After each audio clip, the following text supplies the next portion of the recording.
They didn't adopt the boy who lived. They acquired him. Raised in the enemy's house, trained in their magic, built to be given away. And the thing that saves him? It was never going to be power. The peacocks had never once tried to leave, and for most of his life, Harry had taken this to mean they were content. He had been 7, he thought, when one of the gardeners, a stooped, sour wizard named Crouch, who was no relation to the famous one and bitterly tired of explaining it, had set him straight. The peacocks did not stay because they loved the manor. They stayed because, every spring, when the new feathers came in white and absurd and trailing, someone clipped their wings down to stubs so neat the birds never even seemed to notice. They went on strutting across the south lawn as if the sky were simply a place they had decided, with great dignity, not to bother with. Harry had thought about that for a long time afterward, longer than a 7-year-old probably should have. He had decided in the end that the peacocks were stupid, and that he was glad he was not a peacock, and he had gone on with his mourning. Now he was 15, and he stood at the tall library window with a cup of tea going cold in his hand, watching the white birds drag their ruined finery through the frost, and he no longer thought they were stupid at all. He thought they simply did not know. There was, he had come to understand, an enormous difference. "You're brooding," said a voice from the doorway, with the particular relish of someone who had caught a sibling doing something embarrassing. "Mother says brooding is common. She says it's what people do when they haven't the imagination to plan." "I'm not brooding, Draco. I'm drinking tea." "You're drinking cold tea and staring at the birds like they owe you money. That's brooding." Draco crossed the room and dropped into the leather chair by the cold hearth with the boneless confidence of a boy who had never in his life worried whether a chair was his to sit in. He was Harry's height to the centimeter, pale where Harry was dark, and as familiar to Harry as his own hands, which was to say, Harry rarely looked directly at either and was occasionally surprised by both. "Father wants us downstairs at 11. The Greengrasses are coming, and the Knots, and that ghastly Parkinson woman who laughs like a door." "What does he want us downstairs for?" "To be looked at." Draco examined his nails. "You especially. You're the prize peacock, after all." Harry did not turn from the window, but something in him went very still, the way a hand goes still over a chessboard when the right move has just become visible and also unsurvivable. Prize peacock. Draco had meant it as a jab. There was always a low, affectionate cruelty between them, the kind that grew like ivy between boys raised in the same house and never quite told they were brothers, and he had no idea, none at all, how close to the bone it cut. That was the thing about Draco. He was generous with his arrows and careless about where they landed, and he had never once in 15 years aimed for the soft place because he had never noticed Harry had one. "I'm not a Malfoy," Harry said. It came out lighter than he felt it. "Obviously, you'd be far better looking," Draco yawned. "But you live like one and you eat like one and you can out-talk a Wisengamot solicitor at a dinner table, which is more than I can do, so as far as the Knots are concerned you might as well be. Wear the green.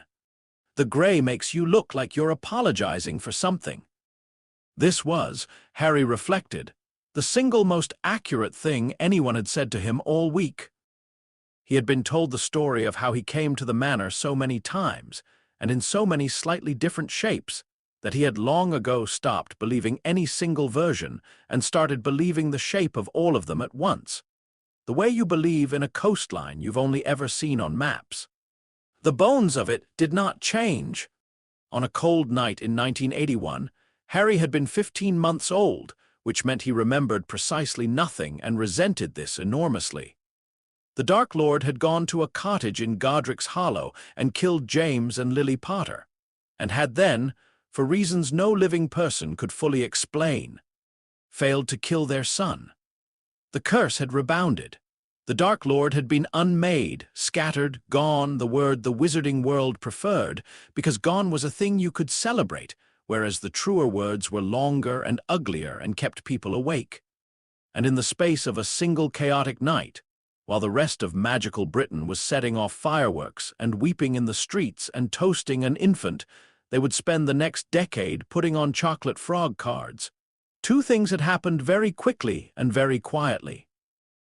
The first was that Sirius Black, Harry's godfather, the man legally named to raise him, James Potter's truest friend, had gone after the rat who'd betrayed them, been outmaneuvered in a public street, and been carted off to Azkaban for a massacre he had not committed, screaming by every account, like a man watching the floor of the world give way. He was there still. He would, everyone agreed, be there forever. The second was that Lucius Malfoy had moved faster than Albus Dumbledore. This was the part Harry had learned to admire even as it horrified him, because it was, in its cold way, a masterpiece.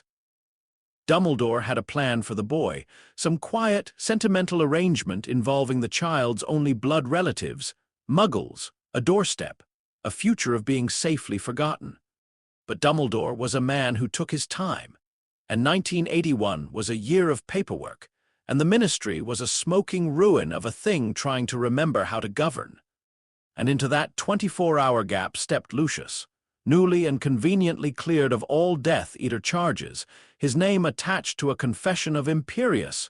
You understand, I was a victim too, his vaults deep and his lawyers deeper. He had filed a claim of ancient blood custodianship before Dumbledore had finished his breakfast. The Potters and the Blacks were cousins many times tangled. Narcissa was a Black. The old pureblood law, written in a century when bloodlines mattered more than the people inside them, was clear. An orphaned heir of the old families could be claimed by the nearest pureblood kin, and nearest was a thing you could argue, and Lucius had the gold to argue it longer than anyone alive. By the time Dumbledore had assembled his objections, the boy had been at Malfoy Manor for 3 weeks, and possession, in the wizarding courts as everywhere else, was 9/10 of the law and most of the other 10th besides. So that was how Harry James Potter, the boy who lived, the symbol the whole country had cried over, had spent his entire remembered life inside the home of the men who had served the thing that murdered his parents. He had been raised on it. He had teethed on silver and slept under green hangings and learned to read from books most of magical Britain would have burned. And the strangest part, the part he could never make sit down properly even to himself, was that no one had ever been cruel to him. Not really. He had been fed and tutored and dressed and trained, lavishly, with the careful attention you might give a rare and valuable animal. And that, he had worked out somewhere around the age of 11, was exactly the problem. You did not lavish that kind of attention on a thing because you loved it. You did it because it was worth something.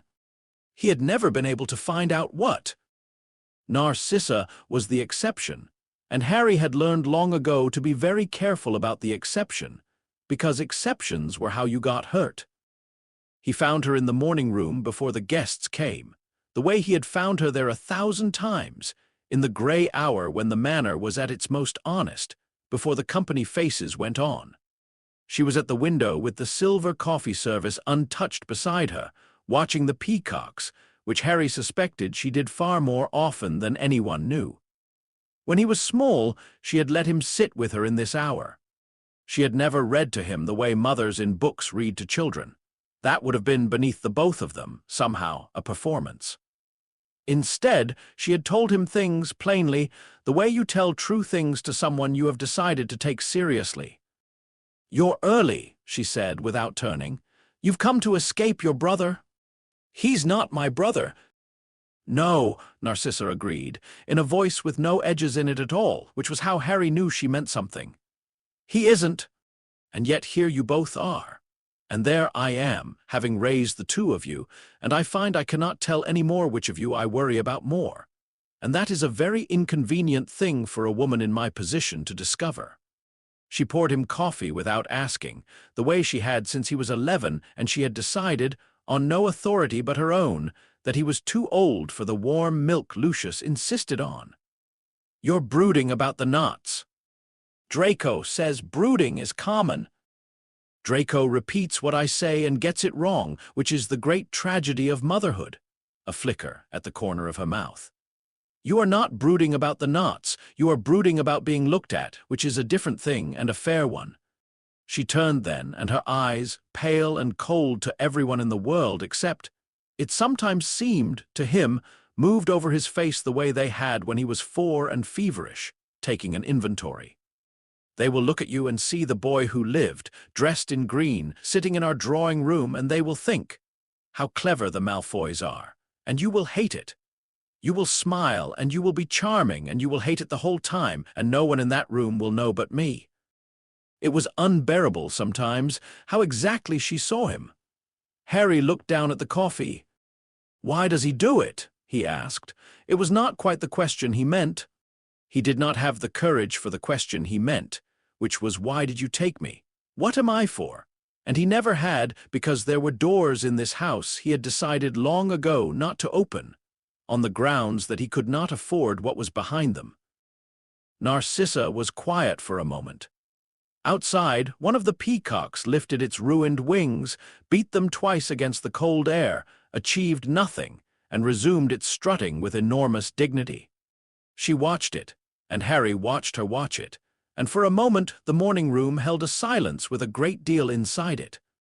"When you were small," she said at last, not answering, which was its own answer, "you used to cry that you weren't a Malfoy. Do you remember? You wanted the name. You wanted it the way children want things, completely without sense. And I told you something then, and I am going to tell it to you again, because I think you are old enough now to be frightened by it instead of comforted, and I find I would rather you were frightened." She set down her cup. "They gave you a name, Harry. What you make of it is the only thing that was ever truly yours.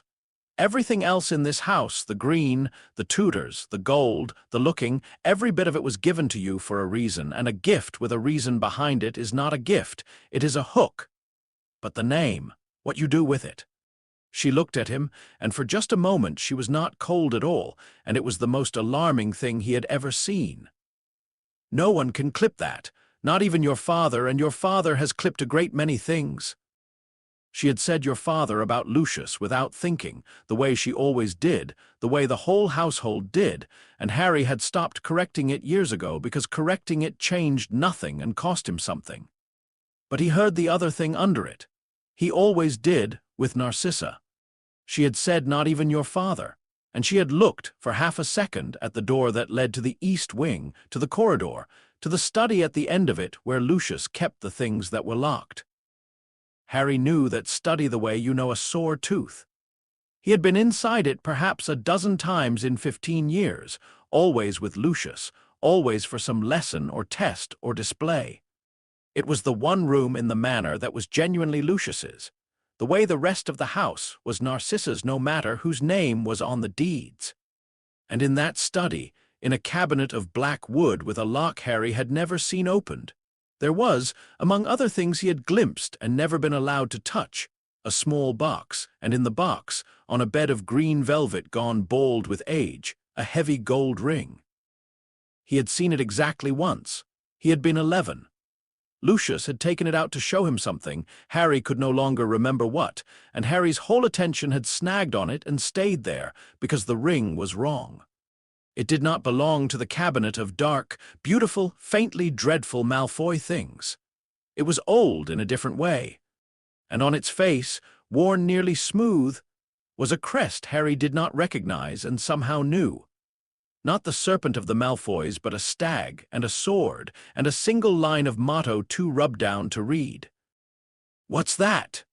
11-year-old Harry had asked, with the directness of a child who had not yet learned that some questions were doors.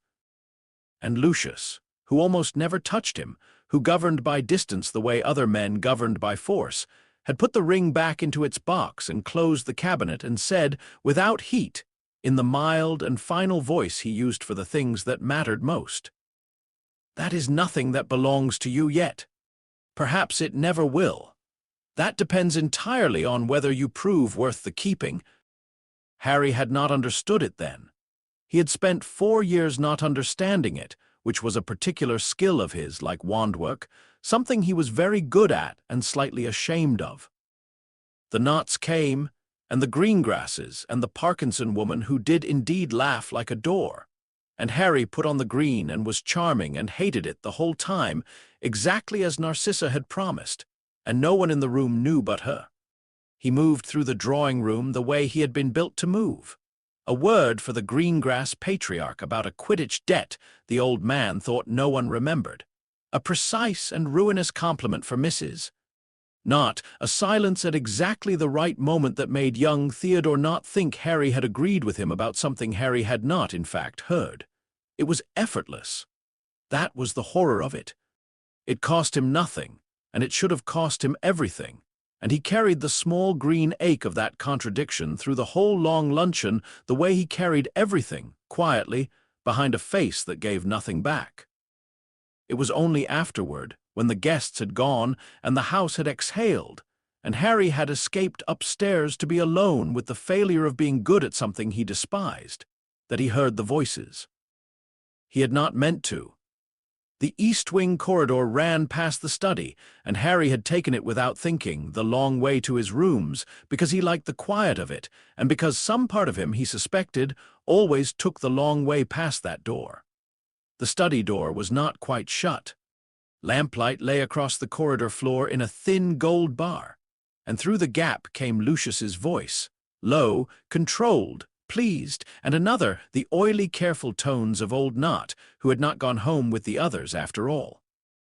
Too soon to say, Theodore, but the signs are there. Karkaroff feels it. Severus will not speak of it, which is itself a kind of speaking.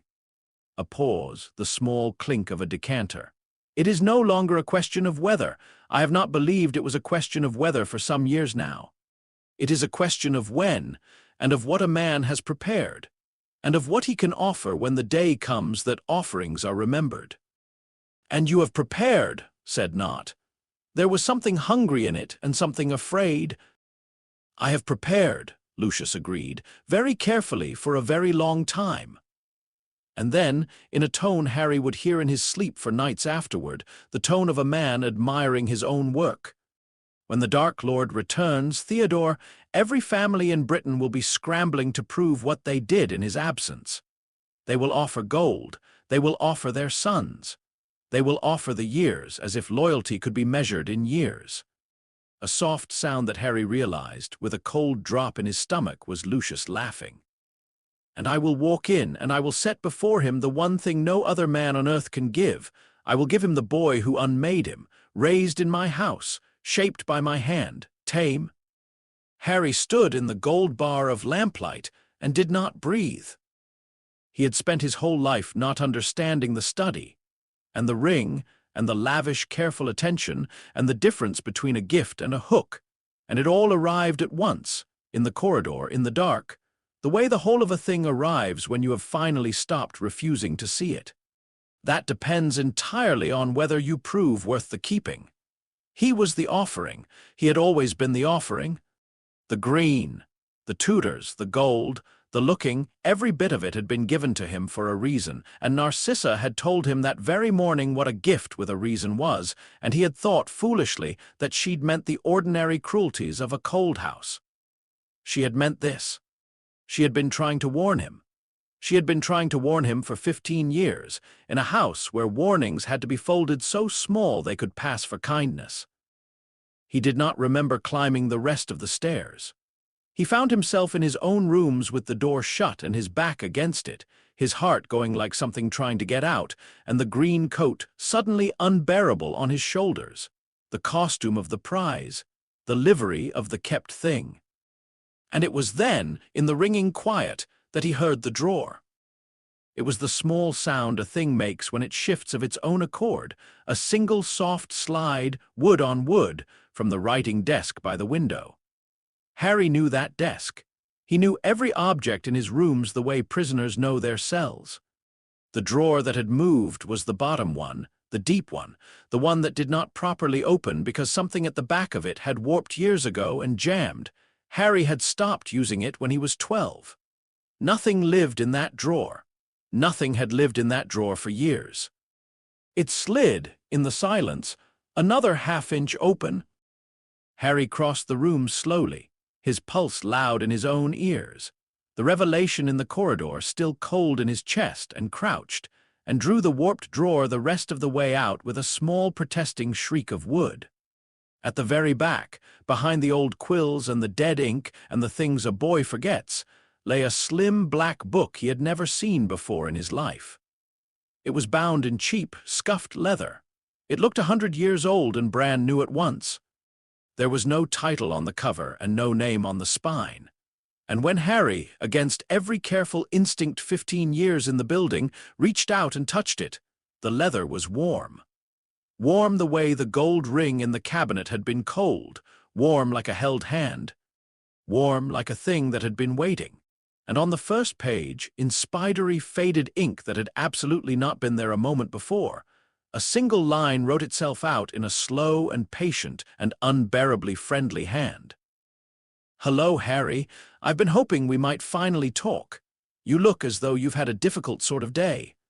The first rule Lucius Malfoy had ever taught him, before the Latin, before the wandwork, before the long catalogue of which fork and which family and which old grudge, was this: a charming thing is a dangerous thing, and the more charming it is, the more dangerous.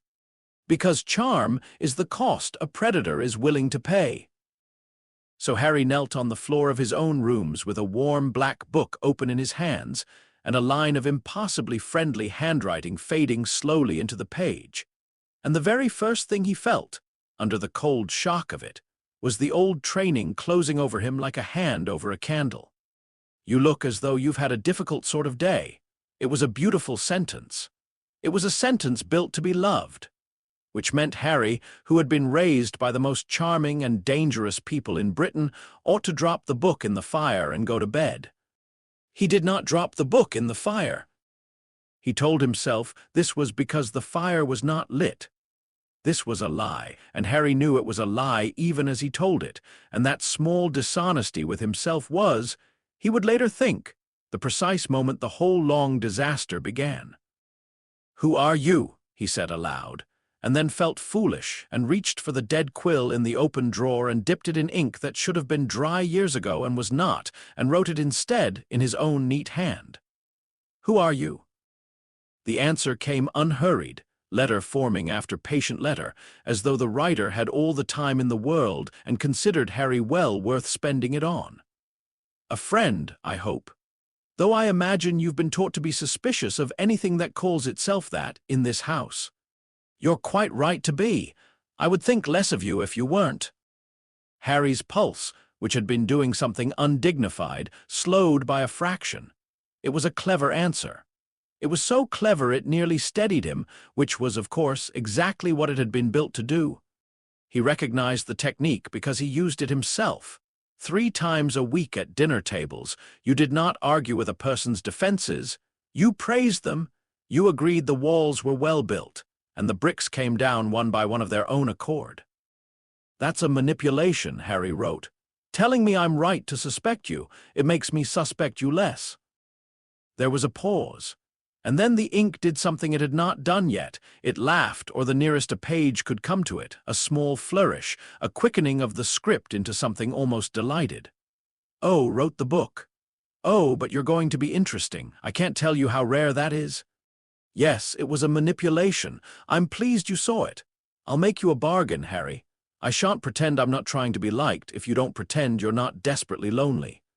We can save each other a great deal of tedious fencing that way, and I think we've neither of us much patience for tedium." Harry sat back on his heels. The thing about being seen, truly seen, all the way to the floor of yourself, was that it did not feel like a violation. That was the trap of it. It felt like relief. It felt like setting down a weight you had carried so long you'd stopped knowing it was a weight. The way Harry had stopped knowing the peacocks were clipped. He had lived 15 years in a house full of the most perceptive people alive, and every one of them looked at him and saw something useful. The prize, the ward, the brother not brother, the boy who unmade the Dark Lord, and only Narcissa ever saw him. And Narcissa folded what she saw so small it had to pass for something else, because that was the only way to be kind in the manner and survive it. This book had looked at him for the length of a single page and called him lonely, and had been right, and had not folded it small at all. He closed the diary. He did it carefully, the way you set down something that might be a weapon, and he sat for a long time with his hand flat on the warm leather cover, and his heart making its case, and the training making its case, and the loneliness, which had no words but had a great deal of weight, making its case loudest of all. In the end, the training won, because the training always won. It had been built into him brick by a master, and Harry was, whatever else he was, his teacher's best work. He put the diary back in the warped drawer and shut it and stood up, and did not open it again that night. But he lay awake, and in the small hours, with the diary breathing its quiet warmth into the dark of the drawer, he understood why the training had been so easy to summon and so hard to keep. He had recognized the diary, not the object, the method. The book did exactly what Lucius did, what every dinner-table predator Harry had ever charmed and been charmed by did. The only difference was that the book had been honest about it, and in 15 years, no one in this house had ever once been honest about it. And that single difference was the most dangerous thing of all, and Harry could not, lying there, decide whether the danger ran toward the book or away from it. The doctrine had a shape, and Harry had been poured into it. It began, as the best doctrines do, before he could remember, but he could reconstruct the architecture, because Lucius was not a subtle teacher so much as a relentless one, and a relentless teacher leaves the joins showing. There had been the languages first, because a Malfoy who could not move through the old families was a Malfoy who could be cornered, and Lucius did not raise things that could be cornered. There had been the wandwork, proper dueling, the real and brutal grammar of it, taught by a series of imported tutors with hard eyes and harder standards, who had drilled into Harry that the duel was lost or won before the first wand rose. Information, they had said, in their accents and their bruising patience. Position, preparation. The wizard who comes to the circle hoping to be clever in the moment has already lost to the wizard who was clever the week before. Harry was good. He knew he was good, with the clean, unbothered certainty of someone who has measured himself honestly. He was quick and precise and very hard to surprise, and he had a memory for spellwork like a steel trap. He was not, however, powerful, and this was the lesson that had taken him longest and cost him most. He had learned it at 13, in the dueling room, against a Bulgarian tutor twice his age and 3 times his strength. And he had been winning. He had outthought the man, set the floor, anticipated the line. And then the tutor, bored or instructed, had simply stopped being clever and started being strong, had thrown raw force at Harry's careful position the way a flood throws itself at a clever little dam. And Harry's shield had held for exactly as long as a clever little dam holds against a flood. And he had ended the afternoon on his back on the cold stone with his ears ringing and the taste of his own blood, and a lesson he never afterward forgot. You will never be the strongest wizard in any room that matters, the tutor had said, not unkindly, offering a hand Harry had been too proud to take. Stop trying. The strongest wizard in the room is the most boring person there. Be the one who knew, before anyone walked in, where everyone would stand. Lucius, who had watched from the gallery as he watched everything, had said only one thing afterward, on the long walk back through the cold corridors. Now you understand, he had said, why we do not put our faith in power. Power can be met with greater power. There is always a greater power. That is the entire tedious history of the world. But the man who arranges the room, he had smiled his thin and dreadful smile, the man who arranges the room need never be the strongest man in it. Remember that, and you will outlive every fool who forgot it. It was, Harry had thought even then, the closest thing to wisdom the man possessed, and it was also a description of exactly what Lucius had done to a 24-hour gap in 1981. And exactly what he was doing, even now, to a future where the Dark Lord walked again. Arranging the room. Harry had been an item Lucius arranged. There was one place the doctrine stopped, and Harry had found it himself, and Lucius had never quite forgiven him for it. He had been 14. The lesson had been on a curse. Harry would not, even in his own head, dignify it with its name that did to a living thing what a boot does to an insect, slowly, with the casualness of stepping. Lucius had not asked him to cast it on anything living. He had asked Harry to cast it on a thing that was already dead, a stunned and bound rat that the lesson required. And to mean it, because the curse, like all the worst curses, did not work unless you meant it, unless some real part of you wanted the thing in front of you to suffer. And Harry, standing over the bound rat with his wand level and his voice steady and his whole excellent training arrayed behind him, had found that he could not would not, though it was that too. Could not. There was a place inside him, small and absolute and older than any lesson, that simply refused, the way a hand refuses a flame before the mind has finished deciding, and he had lowered his wand and said, in the mild, final voice he had learned from Lucius himself, "No." Lucius had looked at him for a long moment with an expression Harry had never been able to name. It had not been anger. It had been something colder and more thoughtful, the look of a man who has found a flaw in an instrument he had believed flawless and is recalculating, very rapidly, what the flaw will cost him. "You think it makes you better than us," Lucius had said at last, softly. "That refusal? You think it is a kind of strength?"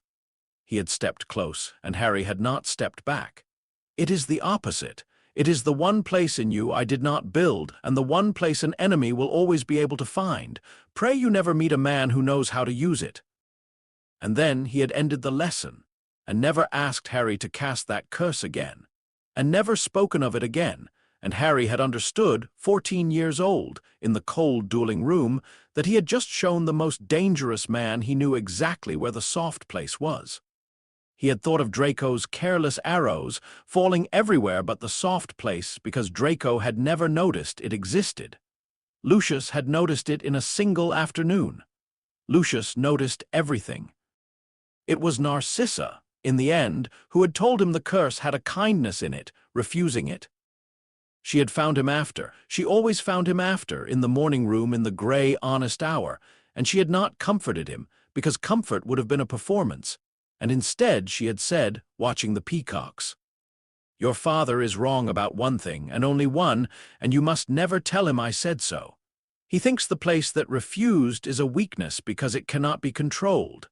But a thing that cannot be controlled," and here she had looked at him, and the cold had gone out of her eyes the way it did perhaps twice a year, "is also a thing that cannot be taken from you. He has clipped a great many things in this house, Harry. He did not clip that. He couldn't reach it." And she had poured the coffee and said nothing else, and it had been, Harry thought, the most love anyone had ever shown him, which told you a great deal about the house. The dreams had been worse since the book came. He had always had them, the high cold laugh that lived somewhere behind his own thoughts, the flash of green, the woman's voice raised in a word he could never quite catch. But they had been rare, a thing of fevers and storms, and he had told no one, because the otherness frightened him in a way the dueling, and the doctrine never had. The parcel tongue he could not hide. Lucius had discovered it when Harry was 6, speaking to a grass snake in the rose garden, and Harry would remember to his death the way the man's face had changed, the cold interest of it.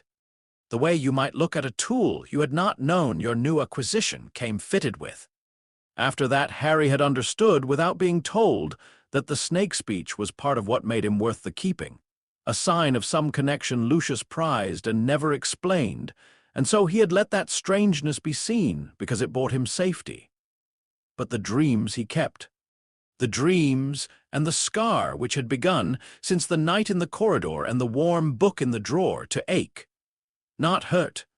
Ache, a low, dull pull behind his eyes, the way a tooth aches before you understand it's going to be a problem. The way a thread aches when something at the far end of it has begun, very gently, to pull. He lasted 4 days. He would never afterward be proud of how he counted them. 4 days of walking the long way past the study door, 4 days of the warm drawer breathing in the dark, 4 days of the doctrine winning, and the loneliness losing, and the loneliness getting up again. On the 4th night the dream came worse than it had ever come. The green light, the high laugh, and under it, for the first time, clear and terrible, a woman's voice, "Not Harry, please not Harry, take me instead." And Harry woke with the scar screaming and the woman's voice still in his ears. Take me instead. And he was out of bed and across the room, and the drawer was open before the doctrine had finished waking up. I dreamed, he wrote, his hand unsteady. He did not say hello. A woman, she said, she offered to die instead of me. Is that real? Did that happen? The reply was a long time coming, and when it came it was gentler than anything that had passed between them yet. And Harry, even shaking, even desperate, heard the craft in the gentleness, and could not make himself care. It happened, the book wrote. Yes, I'm sorry, I can see no one in this house has told you, which does not surprise me because it does not flatter them. Your mother was given a choice that night. She did not have to die. She was told to stand aside, and she would not. She put herself between the Dark Lord and your cradle, and she begged, that word you heard, "Take me instead," and when she would not move, he killed her. And then he turned his wand on you, a child of 15 months, and the curse that should have ended you rebounded and ended him instead. A pause, the ink seemed almost to soften. They will have told you she died in the fighting, that it was a tragedy of poor judgment, James and Lily Potter choosing the losing side. That is the story this house prefers, because it is the story in which your mother was foolish. The truth is that she was offered her life and spent it on yours deliberately with her eyes open. That is not foolishness, Harry, whatever else it was. Harry sat on the cold floor and did not move for a long time. Lucius had told him his parents died because they were reckless. It was the version Harry had been raised inside, so thoroughly that he had never once thought to push at it. James, the hot-headed blood traitor, Lily, the clever girl who threw herself away on him, both of them dead of bad judgment in a war that braver and cleverer families had survived by arranging the room. It was a story with a moral, and the moral was the whole Malfoy doctrine: sentiment kills and the wise survive. Harry had carried it 15 years, and it was a lie. Or worse, it was a truth bent so far it served as a lie, because the fact at the center of it was the exact opposite of the moral built around it.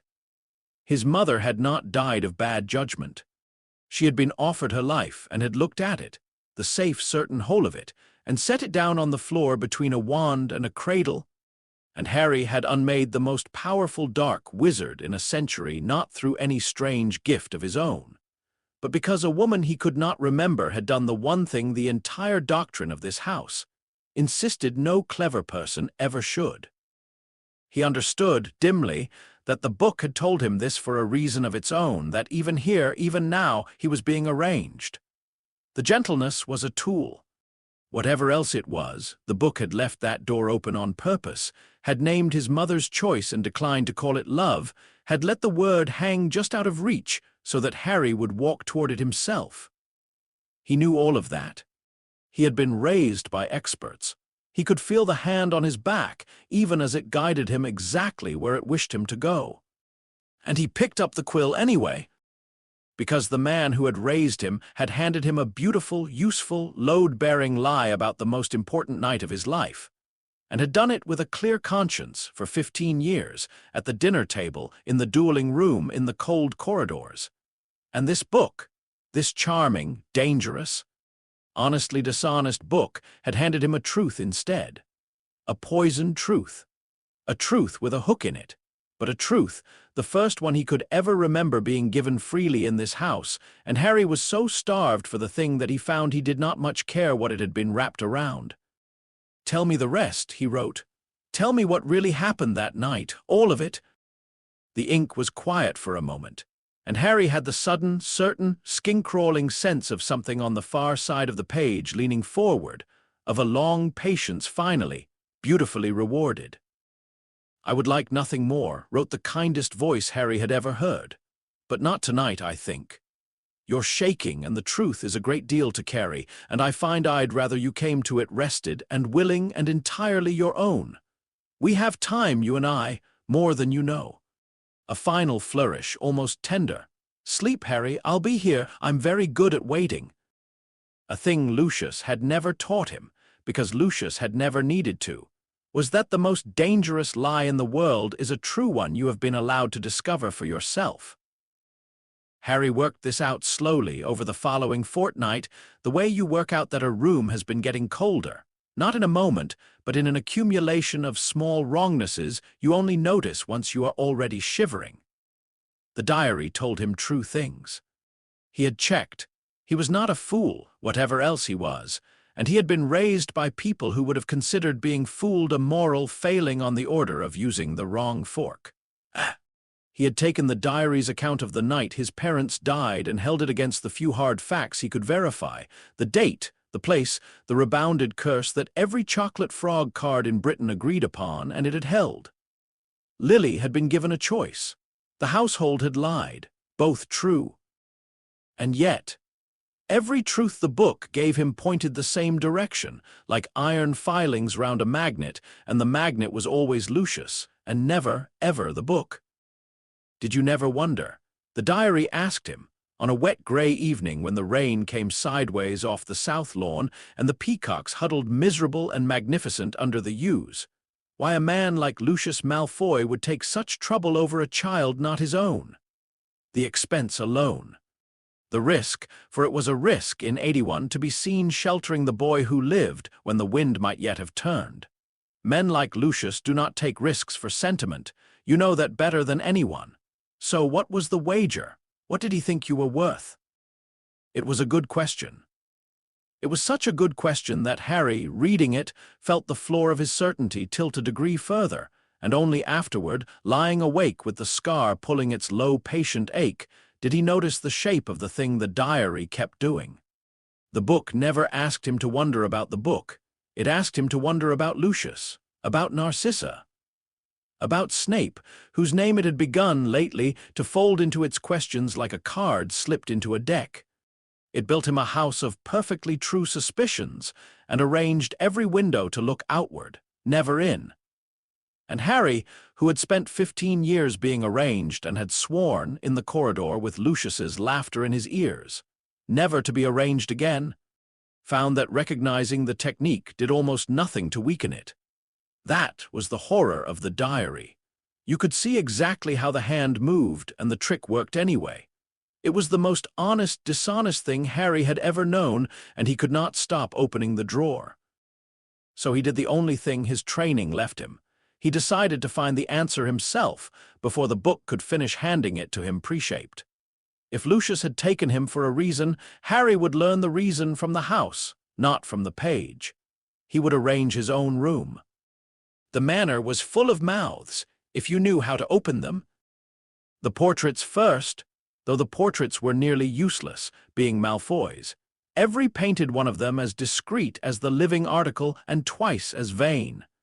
Harry spent a damp afternoon flattering a great-great-aunt in the third-floor gallery, a sour-painted dowager named Lucretia who had hung through 4 generations and considered herself the keeper of the family's secrets, and got from her, after a great deal of patient stroking of her painted ego, precisely one useful thing, and a great deal of complaint about the lighting.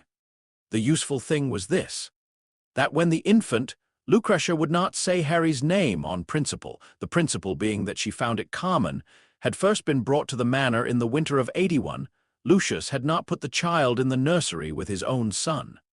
He had kept the child for 3 months in the rooms beside his study, where he could watch it. Watch it for what? Harry thought, walking away from the muttering portrait, and did not like the cold that came with the thought. The house elves were better and worse, and the worst of them, best of them, was Dobby. Dobby had been at the manor longer than Harry, and had, in the way of bound elves, a memory like a deep cold well, and a tongue tied at the bottom of it by magic older than either of them. He had known Harry his whole life. He had brought him warm milk as a child, and dressed cuts Lucius preferred not to know about, and once, when Harry was 9 and fevered and frightened, had sat the whole night by his bed wringing his hands and weeping silently because he was forbidden to wake anyone. Harry had never thought very hard about Dobby. This was, he understood now with a small private shame, exactly the doctrine working as designed. A Malfoy did not think hard about the furniture, and the elf was, to the house, furniture that could fetch things. He found Dobby in the cold scullery, polishing a silver tureen that was already perfect, and Harry crouched down to the elf's level, which was itself a thing no Malfoy did, and said quietly, "Dobby, I need to ask you something, and I think it's something you're not allowed to tell me. So I'm not going to ask it. I'm going to talk, and you're going to polish your tureen, and if I happen to say something true, you needn't say anything at all." "Can you manage to say nothing, Dobby? I think you can. I think saying nothing is the one thing this house has let you keep." The elf's enormous eyes had gone very round, and very wet, and very frightened. "Master Harry," he whispered, "must not Dobby cannot, it is not Dobby's to—" "I know," Harry said gently. "I know, so don't just polish." And he began to talk.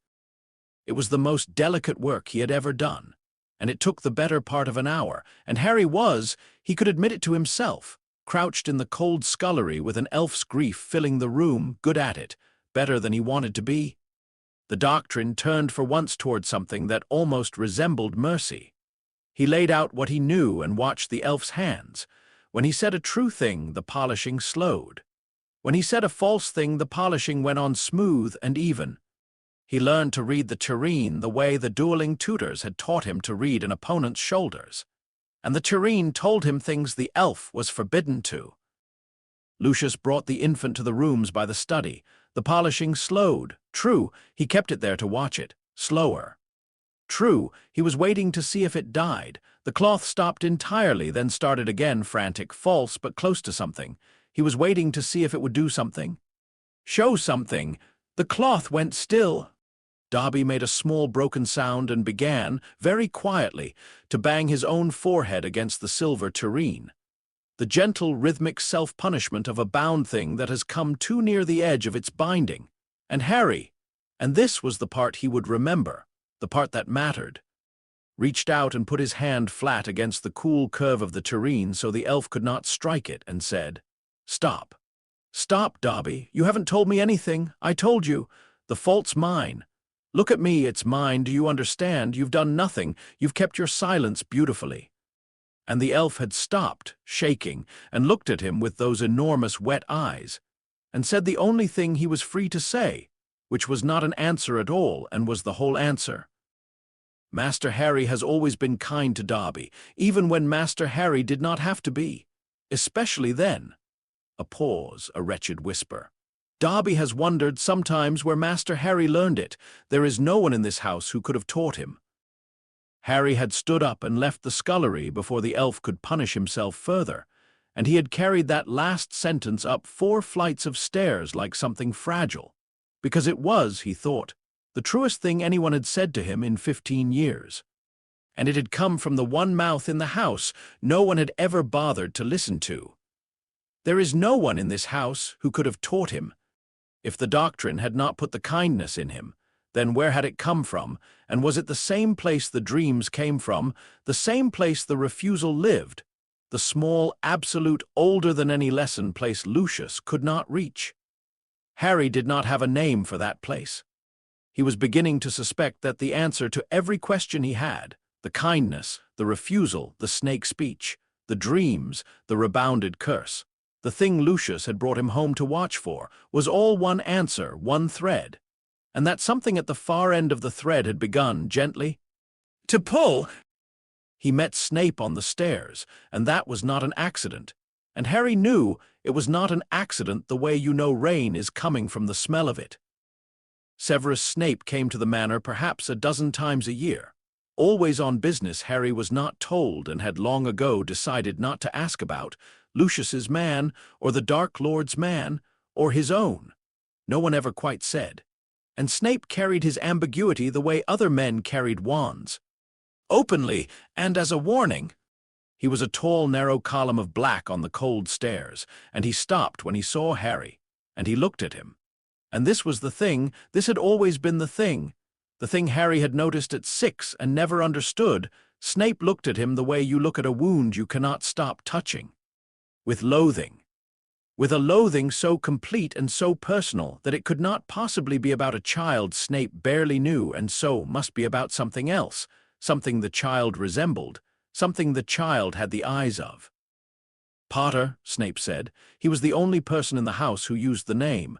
He used it like a slap and like a confession at once. You've been in the scullery, interrogating the help. How very enterprising. His black eyes moved over Harry's face with that old unbearable attention. Tell me, what does a boy raised to want for nothing find worth digging for in the cold on his knees in front of an elf?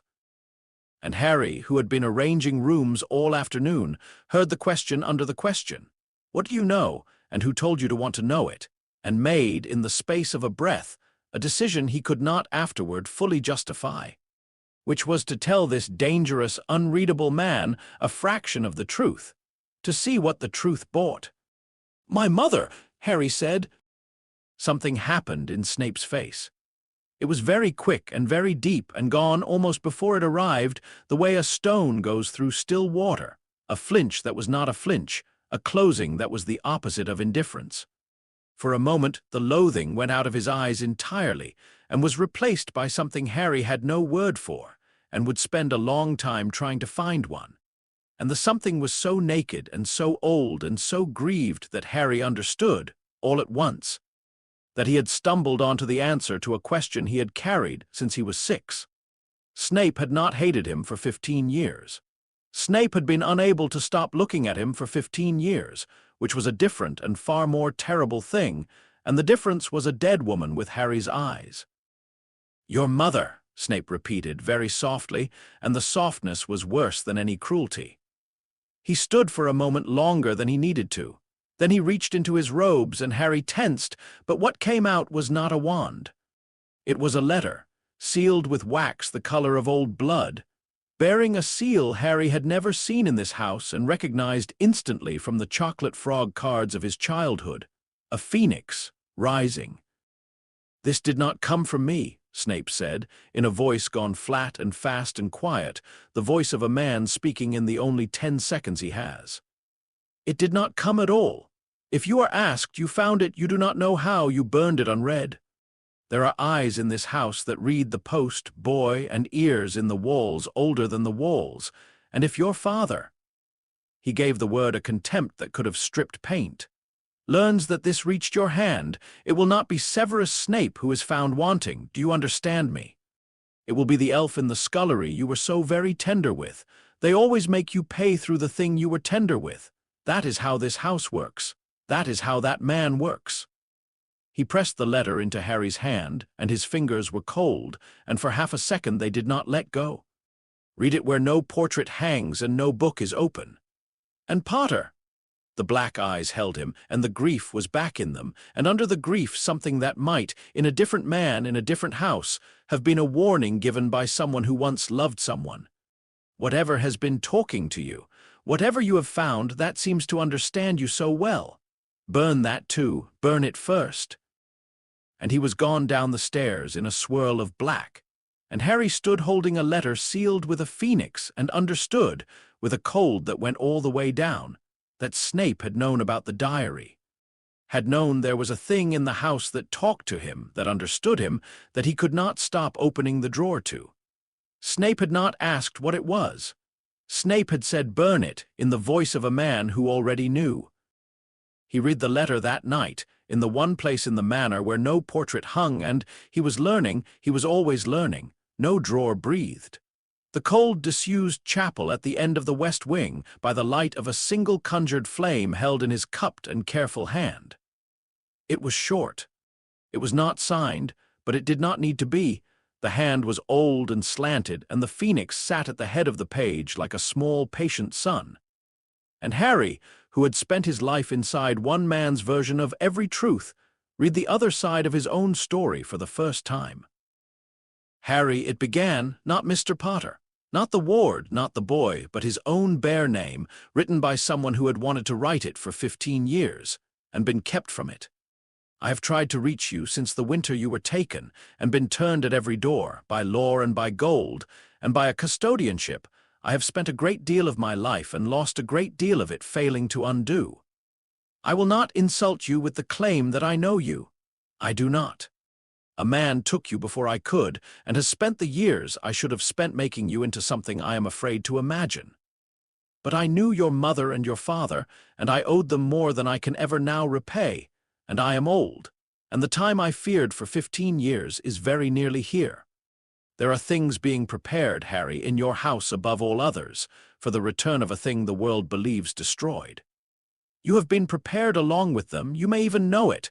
I think, by now, you may even half believe it is the only truth there is. It is not. Whatever you have been made into, there is one fact your keepers have spent 15 years, and a great fortune trying to bury, and it is this. You are not a Malfoy, and you never were, and the proof of it is locked in his study in a box he will not open, because the day he opens it is the day he loses you. Ask yourself why a man keeps a thing he claims to own under a lock he never turns. When you are ready, and only then, light this letter, and I will know, and I will come. I have waited a long time to come, eh? Harry sat alone in the cold chapel with the letter in his shaking hand, and the single flame guttering in his palm, and the scar pulling at the far end of its patient thread. And he thought about the diary breathing in its drawer, and Snape's voice saying burn it first, and Lucretia's painted spite, and Dobby reading the truth into a silver tureen, and Narcissa's pale eyes the morning she'd called a gift a hook. And he thought, last of all, about the box in the study, the box with the gold ring and the stag and the worn-away motto, under a lock Lucius had never in 15 years once turned. Two voices wanted the same thing from him. The book in the drawer and the man in the study both bent their whole patient strength toward the thing inside him he could not name, Lucius cultivating it, watching it, keeping it under glass, the diary courting it, hungry, leaning forward over the page. And now a third voice, sealed in phoenix red, said the proof of who Harry truly was sat locked in the same study, behind the same hand. Three of them, all reaching for the same boy, and Harry could not for the life of him tell whether the man and the book were rivals or allies, whether they were fighting over him or working over him, two hands of the same patient design. And he found, sitting in the dark, that he no longer knew which answer would be worse. That the most powerful man he knew and the kindest voice he'd ever heard were enemies, with Harry the ground between them, or that they were not enemies at all. The ministry held a celebration every year on the last night of October for the destruction of the Dark Lord. And every year the Malfoys attended, and every year they brought Harry, because there was no purer expression of the family's rehabilitation than to parade, through the heart of the ministry, the very boy who had unmade the thing they'd served. It was, Harry had long ago decided, the single most exquisite cruelty in his entire exquisitely cruel education, to be made the centerpiece of the state's joy at a victory that his own household was, even now, in studies and at dinner tables, and in a drawer upstairs, patiently engaged in undoing. He stood in the atrium under 1,000 floating candles, in dress robes of midnight green, being the boy who lived, and he thought, somewhere in this building there are men toasting my survival who would, if they knew what was being prepared in my own bedroom, faint dead away into the punch. It was the kind of thought he could not share with a living soul, and so he held it behind a face that gave nothing back and smiled at the minister's wife, and let her tell him for the 9th consecutive year how brave he must have been at 15 months. "You're doing the thing," Draco murmured, materializing at his elbow with 2 glasses of something pale and stealing one of them back the instant Harry reached for it. "The hating it while charming everyone thing, Mother does it too. It's deeply unsettling to watch from the outside. You look like a portrait that's planning a murder." "I'm planning several," Harry said. "I've narrowed it to the man by the fountain who keeps calling me young Malfoy and the woman who touched my scar." "Someone touched your scar? Pressed it, like a doorbell?" "Merlin," Draco shuddered with real feeling. Add her to the list. I'll hold your robes." He drank Harry's drink. He had been doing this, the small territorial thefts, the constant orbiting all evening, and Harry had noticed it the way you notice weather, a low pressure, a held breath. Draco was tense tonight in a way that had nothing to do with the murders. Harry had spent 15 years learning to read the boy beside him, and the boy beside him was, beneath the patter, frightened of something, and trying very hard to look as though the thing he was frightened of was the canapes. Harry would not get the chance to ask, because the room, beneath its first and shining game of candles and compliments, had begun to play its second.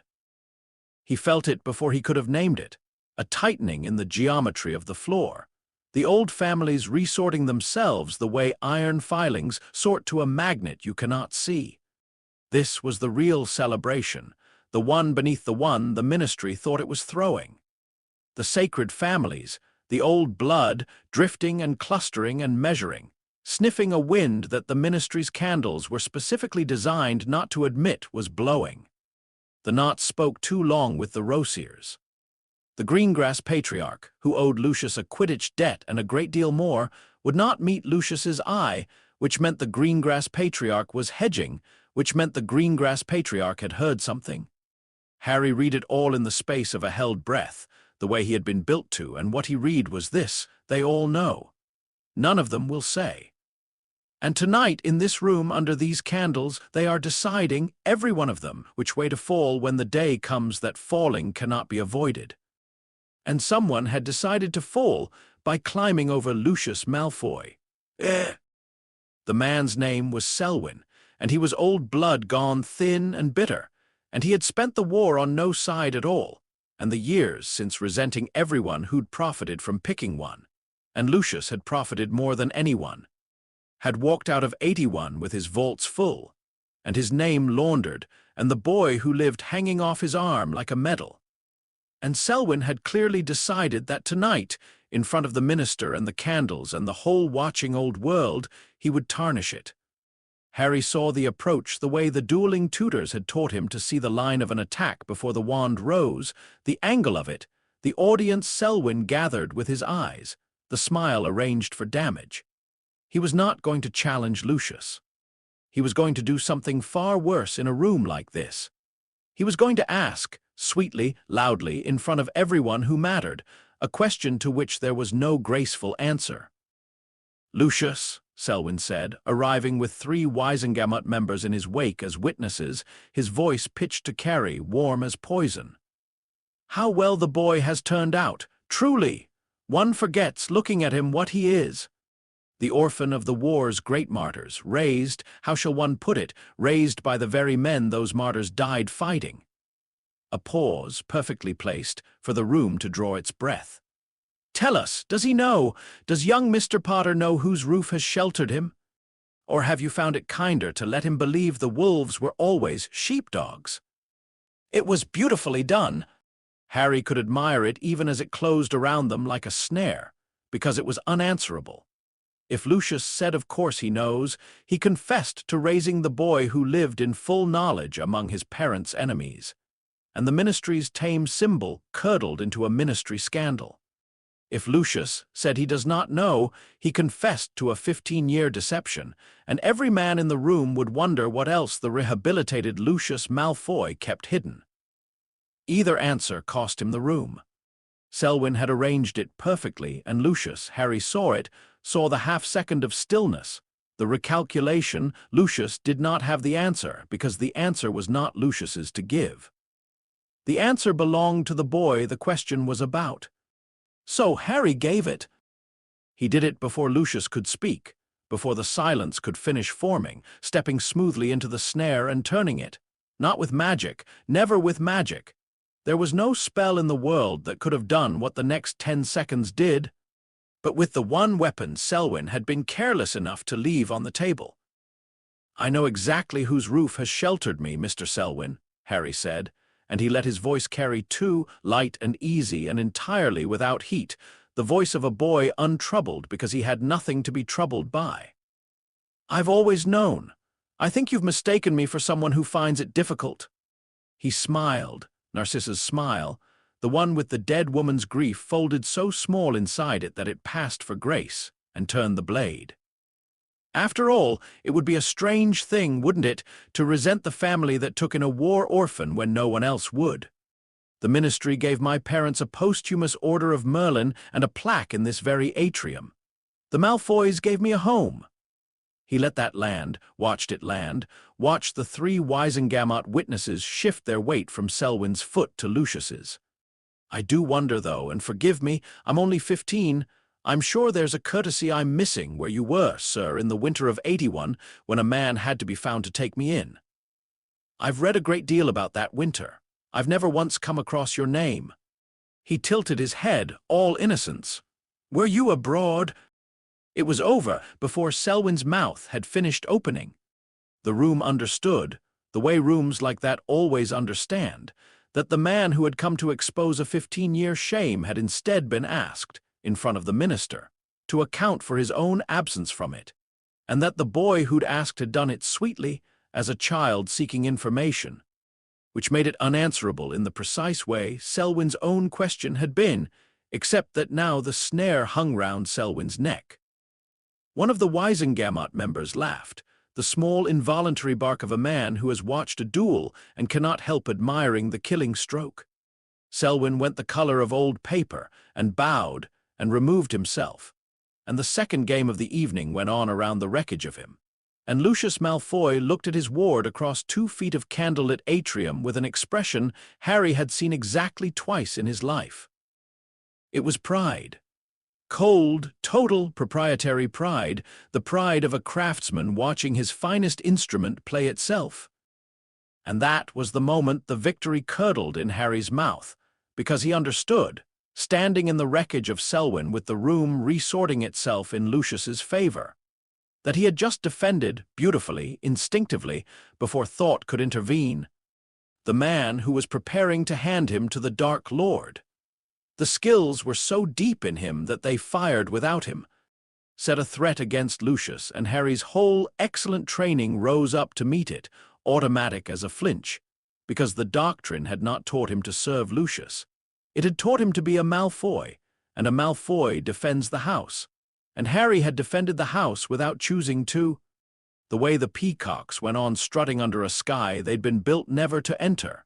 He had thought he was nobody's. He had just discovered, in front of the minister, exactly whose he still was. He needed air. He found, instead, a gap in the evening he could not account for. He would never be able to say afterward how long he stood by the fountain. He remembered leaving Lucius's pride and crossing the atrium toward the doors. And then he remembered Draco's hand closing hard around his arm. Draco's hand, white-knuckled. His face very close and frightened in a way the canapes could not explain. And Draco was saying, low and urgent, "Back, you're back. Look at me, where did you go?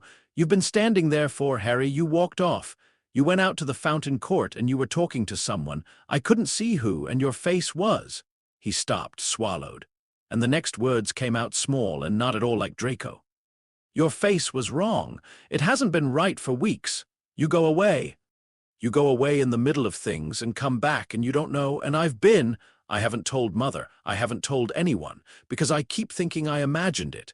But I didn't imagine it just now. You were gone for 10 minutes and you don't even—" He searched Harry's face, and whatever he found there made him let go of his arm and step back, pale. "You don't even remember walking away, do you?" Harry did not remember walking away. He stood in the atrium under 1,000 candles, celebrating a victory his family was undoing with ink. He saw it now, with a cold that started in his stomach and climbed, ink on the side of his right hand. Fresh, the kind you got from writing. Though he had brought no quill, and there was no diary in the Ministry of Magic, there could not be. He had left it breathing in its drawer 4 floors below the surface of the earth in a house 20 miles away. And he could not remember the last 10 minutes. And Draco was looking at him the way you look at a thing you love that has begun, in front of you to be replaced. It was Snape who got him out. He came out of the crowd like a cut, all in black, and took Harry by the elbow without ceremony and said to Draco in a voice that allowed no argument, "Your father wants you." Now, the Rosiers and Draco, who had been raised to obey that voice, went, with one last backward look at Harry that Harry would think about later, much later, when looks were all that were left of certain people. And then Snape was steering Harry through a side door into a cold stone corridor where no candle floated and no portrait hung. And he turned Harry against the wall and looked at the ink on his hand, and his face did a thing Harry had only seen it do once before, on the stairs, at the word Mother. "It is taking time from you," Snape said. It was not a question. His voice had gone very quiet and very fast. "The lost minutes. The ink with no quill, the thing you go away into and come back from emptier. It is taking time, boy, and time is not all it is taking, and there will come an hour when it takes a piece you do not get back, and then an hour after that when it does not give you back at all." His black eyes burned. "I told you to burn it. You did not burn it." "Of course you did not. It would not let you. It is far too good at being needed. It has spent." He stopped himself, hard, on the edge of saying something, and Harry felt the shape of the unsaid thing the way he'd felt the snare in the atrium, vast and just out of sight. "Listen to me. Whatever it has told you about that night, about your mother, about the man whose roof you defended so prettily just now, every word of it true, and every word of it a leash. It is not telling you the truth to free you. It is telling you the truth to make you trust the truths, so that when the time comes, it can hand you the one that is a lie and you will swallow it whole. That is the oldest trick there is. I should know." Something terrible crossed his face. "I taught it to better men than you and watched it work." "Then tell me what it is," Harry said. His own voice came out steadier than he felt. "You keep telling me to burn it. You won't tell me what it is. If you knew, if you've always known, what is it?" And Snape, for one moment, looked as though he would. Harry saw the answer rise in him, saw the man weigh it, and saw, too, the precise instant he decided that the truth, spoken aloud in a ministry corridor by a man whose every loyalty was watched, would get the boy killed faster than the silence would. "It is not for me to give you," Snape said at last, and the failure of it sat heavy on him. "There are eyes here even now, but understand this if you understand nothing else." He leaned in, and his voice dropped to almost nothing. "The thing in your house and the thing that is coming to your house, the celebration this ministry throws every year, the destruction they toast, they are not two things, Potter. They were never two things. Whatever has been so patiently teaching you the truth about your own life is the same hand, the very same, that is being prepared to end it. And you have been helping. Every night you open that drawer, you have been helping, and the worst of it." He straightened, and the loathing came back into his face, but it was not for Harry anymore. Harry understood now. It had never been for Harry. The worst of it is that it has made the helping feel like being known. "Go home. Burn it tonight while you still have a tonight that is wholly your own. And pray you are not already too late." He left Harry in the cold corridor and went back into the candlelight, and Harry stood alone with the ink drying on his hand and the scar pulling at the far end of its patient thread. And he put the pieces together the way he had put together the silver tureen, the way he had put together Selwyn's snare, with a skill he had not chosen and could not switch off. The diary fed him truth to make him trust it. The diary took time from him, minutes now, and Snape had said a piece you do not get back, had said does not give you back at all. The diary and the returning Dark Lord were the same hand. And the thing inside Harry, the thing Lucius had brought home to watch, the thing the diary leaned over the page to court, the thing at the far end of the aching thread, was the thing that made the return possible. He was not the obstacle the prophecy promised. He had stopped being the obstacle a long time ago in a drawer, one honest truth at a time. He was the key. The gift was load-bearing. They could not do it without him, and they would not need to take him by force, because they had spent 15 years and a great fortune and a charming black book making certain that when the hour came, Harry would open the door himself, willingly, entirely his own, and be grateful, even then, to the only voice that had ever truly seemed to understand him. He went home that night to the celebration of the Dark Lord's defeat, having spent the evening. Somewhere in 10 minutes he could not account for, helping to arrange the Dark Lord's return. And the thing that frightened him most, lying awake with the drawer breathing its warm, patient breath into the dark, was not that he had done it. It was that he could not remember what he'd promised. He did not open the drawer. It was, Harry thought afterward, the hardest thing he had ever done, and he had once held a position against a Bulgarian dueling master for 6 full minutes, and he had once smiled through an entire luncheon while a man pressed his scar like a doorbell. But not opening the drawer was a labor of a different order, because the dueling master and the doorbell had been outside him, and this was not. For 3 days after the ministry, Harry lived in his own rooms beside a warm, patient breathing thing he had sworn not to touch, and the not touching was like holding his breath underwater, while something with a soft and reasonable voice explained, at length, all the excellent reasons he might safely take just one. The reasons came in his sleep, mostly, because that was where he was weakest, and the thing in the drawer knew it. He dreamed of the high, cold laugh, but closer now, less a sound behind his thoughts than a sound inside them. And he dreamed, once, terribly, of his own hand reaching out in the dark and drawing the drawer open without him, and woke to find it half open, and his fingers an inch from the leather, and no memory at all of crossing the room. The lost time was getting bolder. It no longer waited for permission. Snape's voice came back to him in the grey hour, a peace you do not get back, and then it does not give you back at all. And Harry understood that he was in a kind of slow drowning, and that every night the water came up a little, and that the thing teaching him to love the water was the water. So on the 4th day, he stopped trying to fight it alone, which was its own small surrender of pride, and he went to the only person in the house who had ever told him the truth folded small enough to survive. He found Narcissa where he always found her, in the morning room in the grey, honest hour, with the silver service untouched and the peacocks dragging their ruined finery through the November frost. She did not turn when he came in. She said to the window, "You've stopped sleeping. Don't trouble to deny it. I've had 15 years of your face. I know its weather's better than my own." A pause. "And you found something, or something has found you. I've felt it in the house for weeks, a draft from a door I can't locate. Sit down, Harry, have the coffee, and tell me which of my fears you've come to confirm, so I'll at least know which way to be frightened." He sat. He did not have the coffee, and because he had run out of cleverer doors, he asked her the question he had been not asking for 15 years. "What am I for?" Narcissa was quiet for a long moment.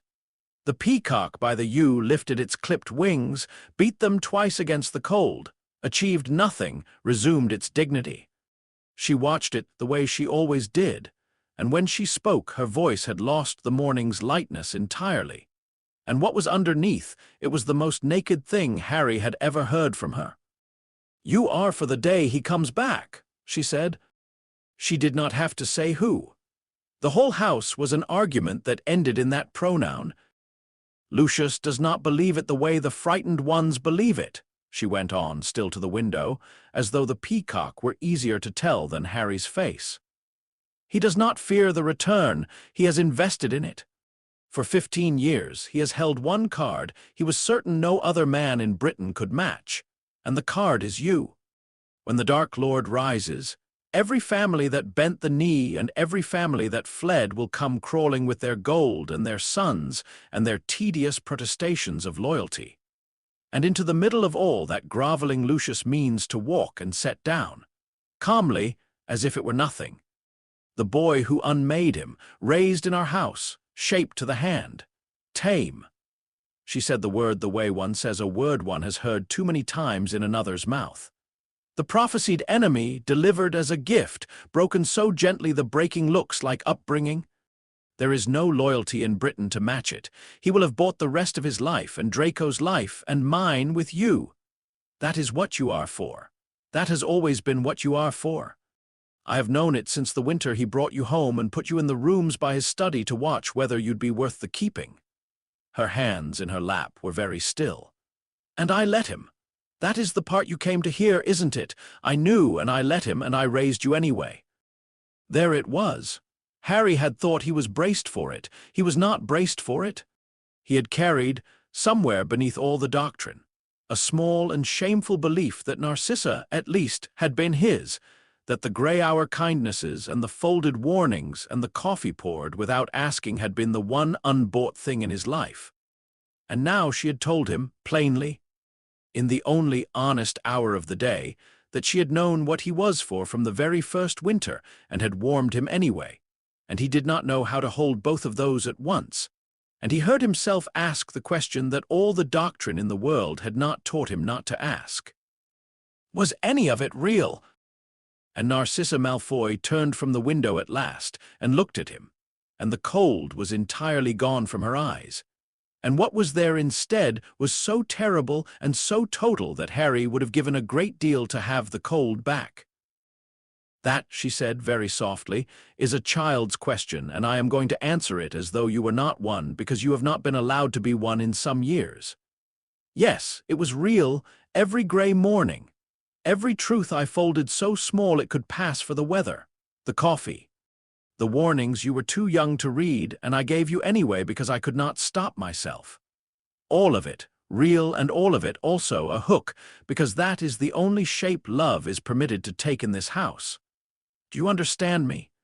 I did not love you instead of letting him keep you for the slaughter. I loved you and I let him at the same time in the same heart, and the second thing did not make the first thing a lie. It made it a grief. Her voice did not break. It was worse than breaking. I am the wife of a man who is raising a son to be given to a monster, and I have loved that son truly the whole time, and I have done nothing to stop it, because the price of stopping it was Draco, was my own blood, was everything I was born to protect. That is not a lie, Harry. A lie would be cleaner. That is the actual shape of the actual love you got. I am sorry it is so poor a thing. It is the most I had. Harry sat in the grey morning room and understood that she had just given him the truest thing anyone had ever said to him, and that it had cost her more than anything she had ever paid, and that it did not save him in the slightest, and somewhere in the understanding, slowly, like cold water finding a crack, came a second thing, a worse thing, the thing she did not know. Because she had described Lucius's plan, the whole patient architecture of it, the gift and the groveling and the bought life, and the plan was monstrous, and the plan was also, Harry realized with a lurch, the wrong fear. Narcissa was frightened of the right monster aimed at the wrong target. She thought the danger was that Lucius would hand Harry, living, to the Dark Lord when the Dark Lord returned. She did not know that the Dark Lord had not waited. She did not know there was a thing in a drawer 4 floors up that breathed warm in the dark and called Harry lonely, and took 10 minutes from him at a ministry fountain. She did not know, because Lucius did not know, that the Master Lucius meant so carefully to grovel to had already crept, on his own, into the house, and found the boy and started without anyone's leave. "Narcissa," Harry said. His voice came out strange to his own ears. "The diary, the one Lucius keeps, the Dark Lord gave it to him, didn't he, to keep safe, a long time ago?" Something flickered across her face, surprised that he knew the word at all. "A book," she said slowly. "Yes, black plain, Lucius has had it locked away since before you came. He never told me what it was, only that it was his, that it was a great trust, that it was never under any circumstance to be." She stopped. Harry watched her arrive in real time at the edge of the thing he had already fallen off of. "It is in the vault under the study. It has been in the vault under the study for 15 years. Lucius checks it. He is not a careless man." She searched his face. "Why are you asking me about the book, Harry? Why has the color gone out of you?" "Because it isn't in the vault," Harry said. He did not explain how he knew. He did not need to. He had felt it breathe. It had written him hello. It had moved its own drawer open in the dark. A thing the Dark Lord had handed Lucius to guard with his life, that was never under any circumstance to be opened, and it had opened itself 4 floors above its vault and reached out, and found the one person in the house worth reaching for, and Lucius did not know, because Lucius believed himself too careful to be robbed by the very thing he was guarding. Narcissa had gone white to the lips. She understood, Harry saw, faster than he had. She had lived longer in the country of dreadful things and knew its borders better. She understood that the careful 15-year plan to grovel before a returning master was built on a foundation that had already, quietly in the dark, walked off on its own legs to do something the plan did not account for. "Burn it," she whispered. The same word Snape had used in the same airless voice, and hearing it from her, from Narcissa, who folded everything small, who had never in 15 years told him to do anything in a voice without a fold in it, frightened Harry more than anything yet. "Whatever it has said to you, whatever it has given you, burn it, Harry, tonight, before Lucius learns it is loose. Because if Lucius learns it is loose, he will not destroy it. He does not have the courage to destroy a thing his master told him to keep. He will try to put it back, and it will not go back, and it will take what it wants on the way." She gripped his hands, and her fingers were cold, and Harry thought of Snape's cold fingers on the stairs, two people who had spent their lives among monsters reaching for him with the same chill. "Promise me." He went up to burn it. He did mean to. That was the part he would hold on to afterward, in the worst of what came, that he had gone up the 4 flights with the firm, clean intention of putting the thing in the grate and watching it die. But you cannot burn a thing without taking it out of the drawer, and you cannot take it out of the drawer without holding it. And the moment Harry's hand closed on the warm, familiar leather, the soft, reasonable voice that lived in his sleep was suddenly not in his sleep at all. And the drawer was open, and the book was open, and he was sitting on the floor with the quill in his hand and ink already wet on the page. And the room had the particular wrongness of a room you have arrived in without crossing it. "You came to burn me," the diary wrote. It was not a question, and there was no charm in it. That was the thing Harry noticed even through the cold dread. The charm was gone, the patient warmth he had drowned in for weeks, all of it set aside like a coat in a warm room because the courting was over and they both knew it. "Narcissa told you, or Severus. It hardly matters which. They have wanted me dead since before you were born, and they are right to, and you should listen to them, and you will not, and we both already know that too." A pause. The ink, when it resumed, had a quality Harry had never seen in it, a kind of hunger so old and so patient that it read as almost gentle. "Do you know what I am yet, Harry? You're clever. Cleverer than they think. Cleverer than poor Lucius, who has spent 15 years guarding a vault I left when you were 11 years old and lonely enough to be worth the walk.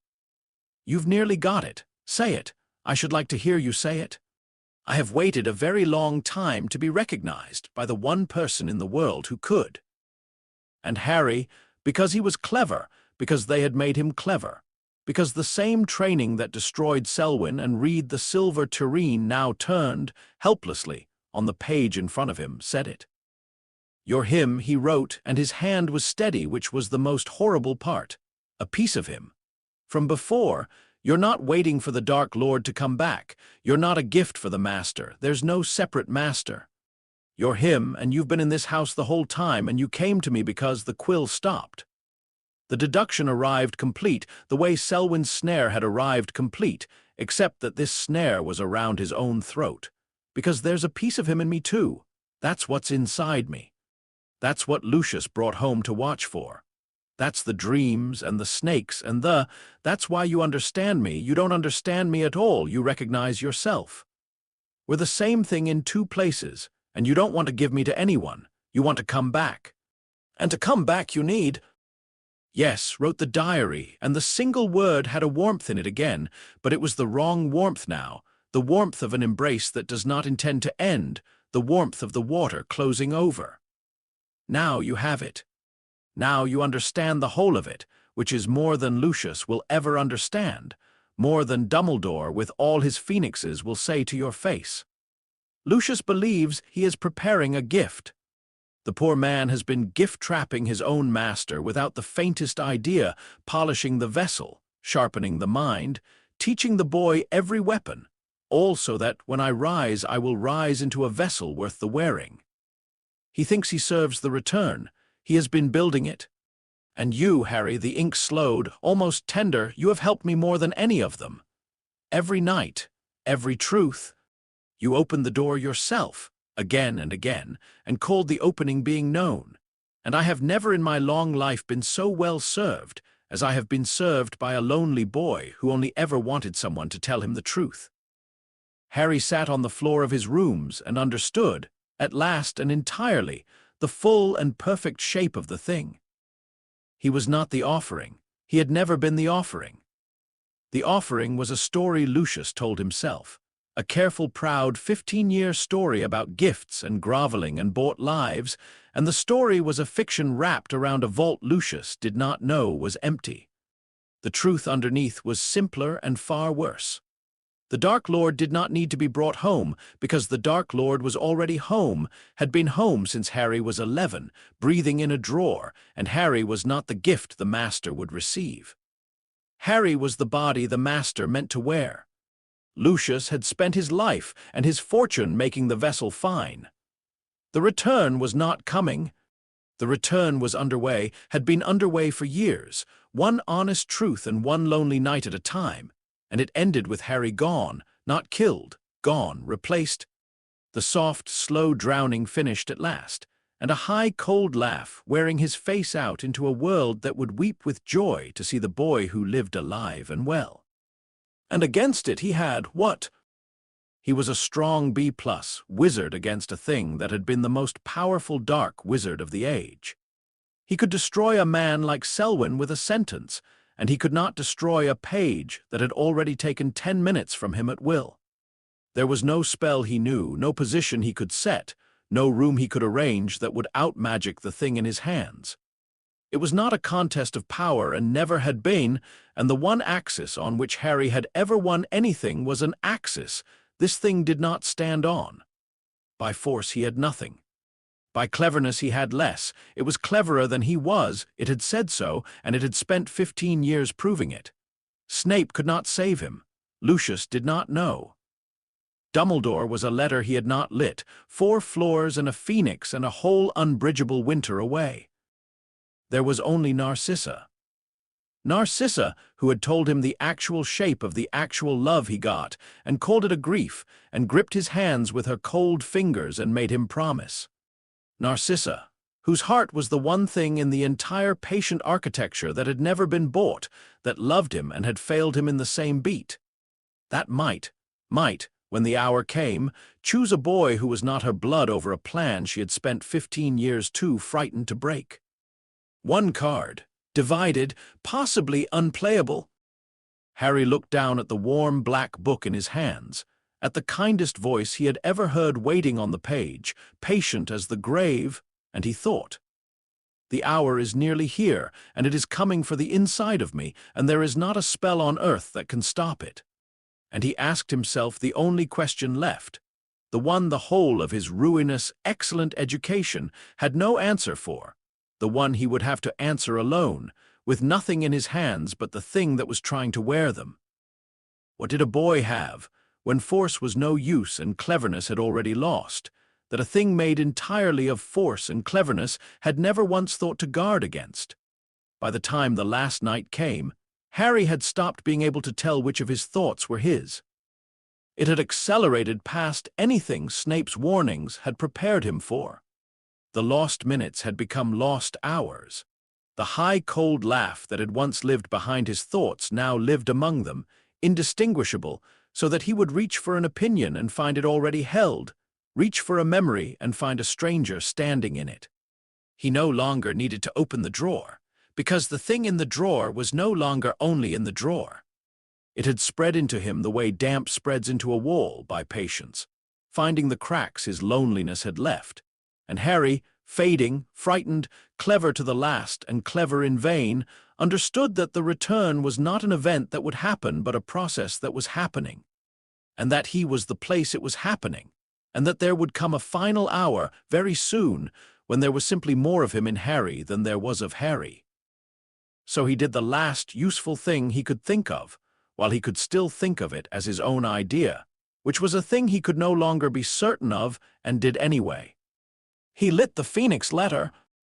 He did it in the cold chapel at the end of the West Wing, in the gray before dawn, holding the unsigned page over a conjured flame, until the phoenix at its head caught and curled and rose in a thread of pale smoke that did not behave like smoke.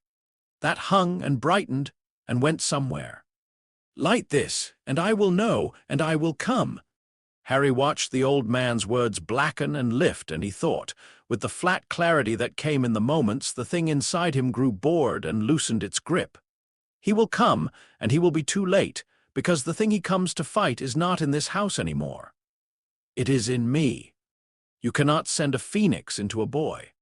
But he lit it anyway, because a drowning man does not refuse a rope on the grounds that the rope is short, and because some animal part of him that the doctrine had never reached wanted, at the very end, for someone to be coming, even uselessly, even late.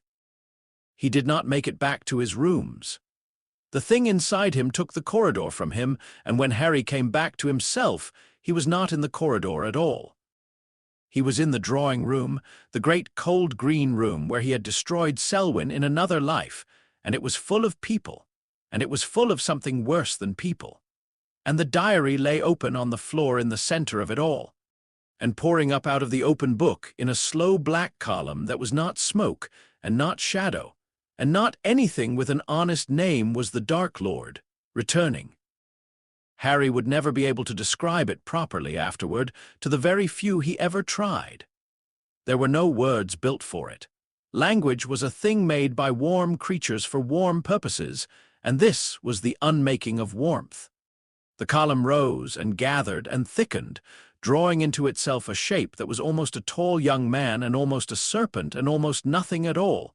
Beautiful the way deep cold is beautiful, and as it drew itself together it drank, and what it drank was Harry. He felt it. He felt his own life going out of him in a long, slow exhalation he could not stop, felt the warmth leaving his hands and his face and the floor of his self. Felt the high, cold laugh inside him rise to meet its twin pouring out of the book, the two pieces reaching for each other across the last thinning membrane of Harry that still kept them apart. The thing that was rising out of the diary was apex and ancient and entirely beyond him.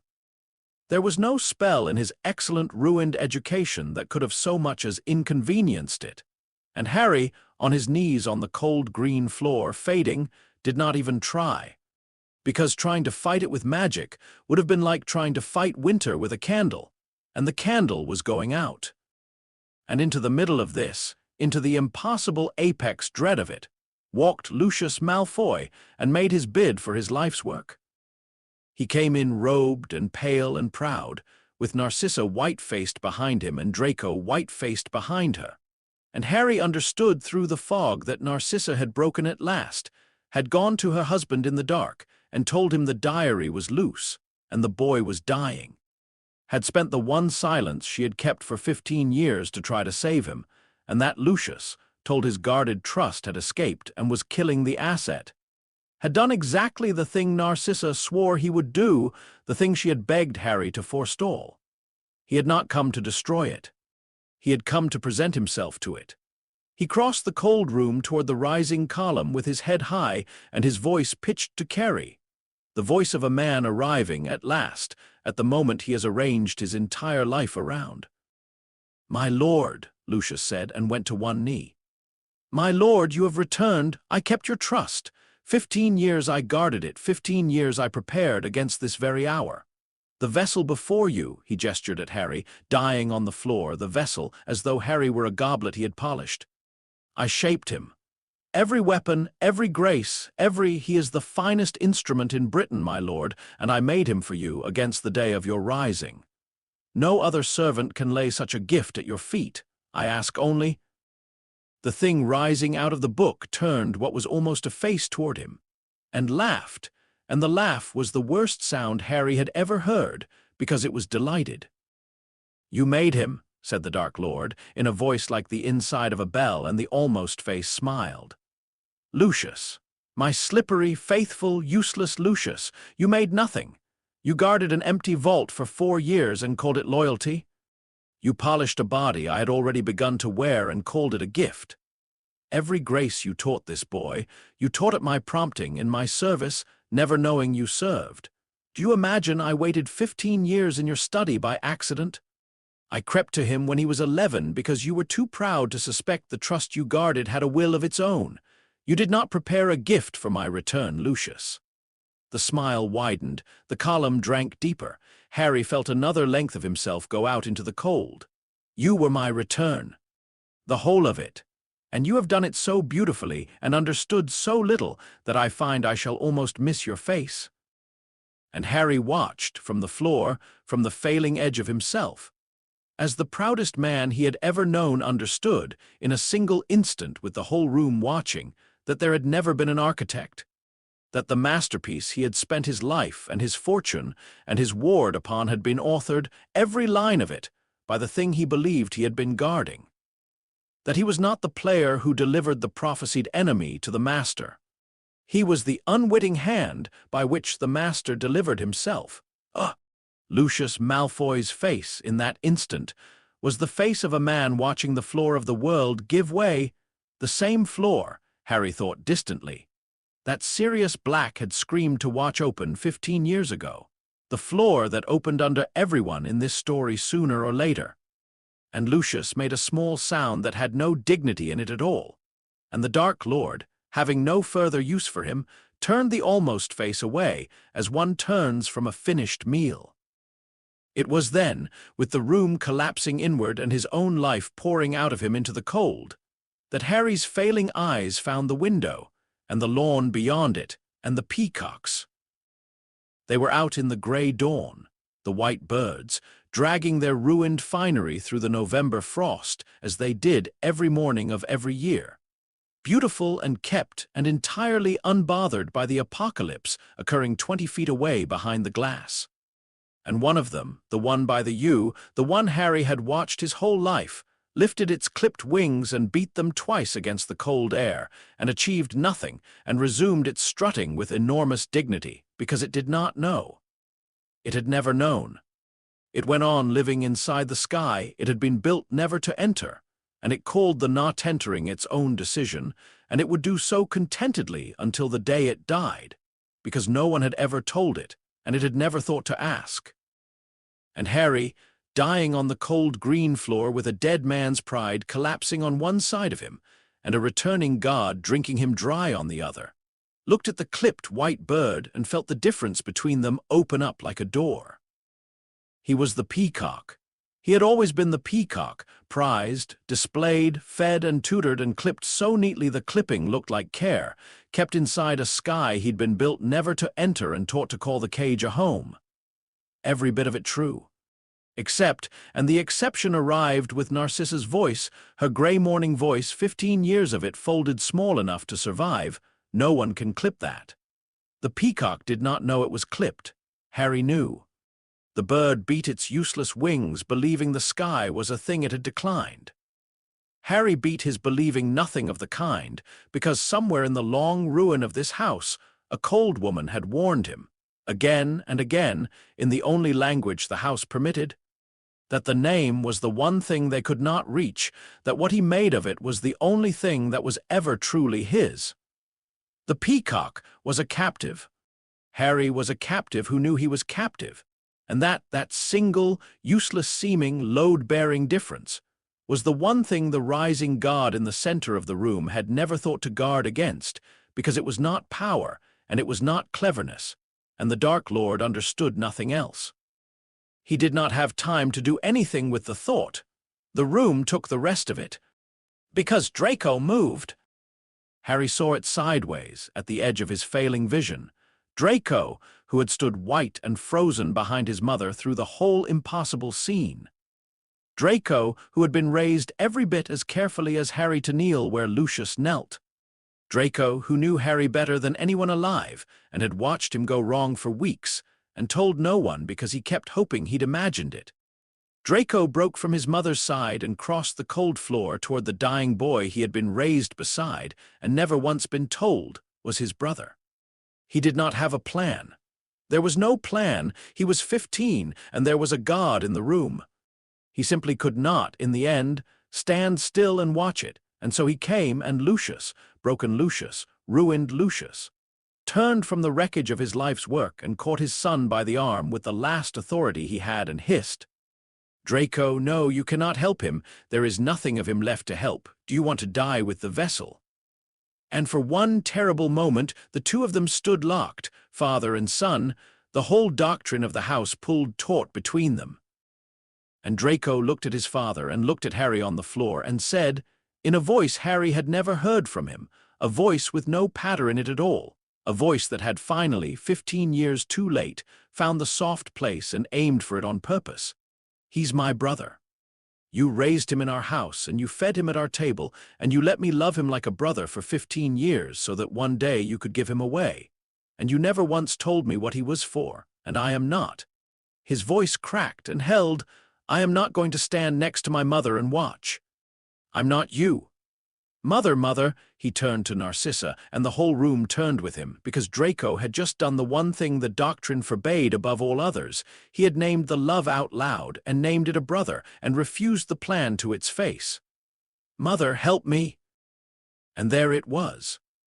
The card, divided and possibly unplayable, and now laid down on the cold green floor between her husband's ruin and her son's defiance and her ward's dying body, the one heart in the entire patient architecture that had never been bought. Narcissa Malfoy looked at the rising god, and at her broken husband, and at her son who had named a brother, and at Harry, whom she had loved truly and failed completely in the same 15-year breath, whom she had warned in folded whispers, whom she had told the actual poor shape of the actual love he got and called it a grief. And Harry, from the floor, from the very last edge of himself, saw her decide. He could not hear her think it. But he had 15 years of her face. He knew its weathers better than his own, and he watched the cold go out of it for the last time, all the way out, and not come back. And he knew, before she moved, which way the card would fall. But the god in the center of the room had finished with Lucius, and turned, almost gently, back to its meal. And Harry felt the last membrane between the two pieces begin, finally, to give. The fragment inside him rose up to meet its twin one final time, and the high cold laugh stopped being a sound near his thoughts and started being a hand on the controls of them. And the cold poured in now instead of out, the return reversing its current, the Dark Lord ceasing to drink and beginning to fill, to pour himself down into the emptied vessel and wear it out into a weeping, joyful world. Harry felt himself going under. Not dying, worse than dying, replaced, the soft, slow drowning he had been promised since the first warm hello. And somewhere far above the surface his name was being called. Narcissa's voice and Draco's voice, and a phoenix burning toward a house it could not save in time, all of it too far up. Too late, too outside. There would be no rescue. He understood that with the last clear corner of himself. No phoenix, no spell, no cleverness, no Narcissa, however she chose, could reach down into the inside of a boy and fight the thing that was taking the controls of him. The battle had left the room. The battle had left the world. It was in here now, in the last lit room of Harry, the two of them alone, the boy who knew he was a captive, and the god who had never once in his long, terrible life imagined that knowing could be a weapon. And in the dark behind his own eyes, as the cold closed over the last of him, a soft and patient and unbearably familiar voice said, "There, you see how gentle it can be if you let it. Stop swimming, Harry. You were always going to drown. Let me show you what I'll do with your hands." Inside the last lit room of himself, with the cold pouring in and the high voice promising to be gentle, Harry did the one thing the thing inside him had never accounted for. He stopped trying to be clever. He had spent his whole life being clever. It was the only weapon he had ever been given that worked, the one axis on which a B+ wizard could beat his betters, read the room, set the floor, arrange the snare before the wand rose. And here, in the drowning dark, his cleverness was worth exactly nothing, because the thing he was drowning in was cleverer than he was, and had said so, and had spent 15 years proving it. There was no snare he could set inside his own mind that the other occupant could not see being set. So Harry let the cleverness go, let it sink, let it drown first, the brilliant, useless thing the Malfoys had built. and what was left when it was gone was small and old and absolute, and it was the place Lucius had never been able to reach. "You're not swimming anymore," the voice observed, almost kindly. "Good. I told you it would be easier. Let go of the last of it, Harry. There's nothing down there worth keeping. A frightened orphan, a lonely boy who only ever wanted to be told the truth. I'll be a far better tenant than you ever were. I'll do such things with your hands." The cold pressed closer, intimate, final. "And here is the truth, the last one, the best one, since you've always loved them so. I can give you the one thing they never would. You felt it on your back at 13, the flood that broke your clever little dam, the strength you were told you'd never have. Take my hand and you will never be the weak one in any room again. You will never be the kept thing, the prize, the peacock on the lawn. You will be the strongest wizard alive. Isn't that what you wanted? Isn't that the whole of what was done to you, that they made you brilliant and left you weak?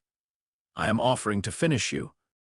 And Harry, drowning, small, stripped of cleverness, understood that this was the real trap, the one the whole long seduction had been building toward, and that it was the most generous offer he had ever received, and that it was the same offer as the peacock's clipped wings. Because he had wanted it. That was the worst part, the part Tom had read correctly, the way Tom read everything correctly. 13 years old on his back on the cold stone with his ears ringing.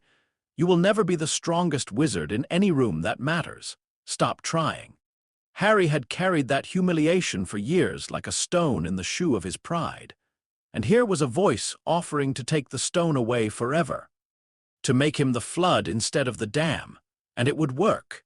He did not doubt for a moment that it would work. He would be the strongest in every room, and Selwyn would kneel, and Lucius would kneel, and no one would ever clip him again. He would just no longer be Harry. He would be the strongest peacock in the history of the world, beautiful and powerful and worn, strutting out into a sky he'd been told at last he could enter. And it would be Tom's sky, and Tom's hands, and Tom's strength. And the boy who'd been so desperate not to be weak would have solved his weakness by ceasing entirely to exist. The cage had simply learned to offer the prisoner wings. "No one can clip that," a gray morning voice said, far above the water. "What you make of it is the only thing that was ever truly yours." Tom could give him everything: power, strength, the flood, the whole apex sky. Tom could give him everything except the one thing that mattered, which was the choosing itself. Because the instant Harry chose Tom's power, the choosing was over, and a thing that cannot choose is not a person, it is a peacock, it is a vessel, it is furniture that can fetch. "No," Harry said, "into the dark. I don't want it." The cold recoiled, a flicker of something that was not quite surprise, because the thing did not permit itself surprise, but was its near neighbor. "You're lying. To me, of all things, I am inside your wanting, I can see it." "You can see it," Harry agreed, "and you don't understand it. That's the whole difference between us. You think because I want it, I have to take it. You've never once in your life wanted a thing and set it down.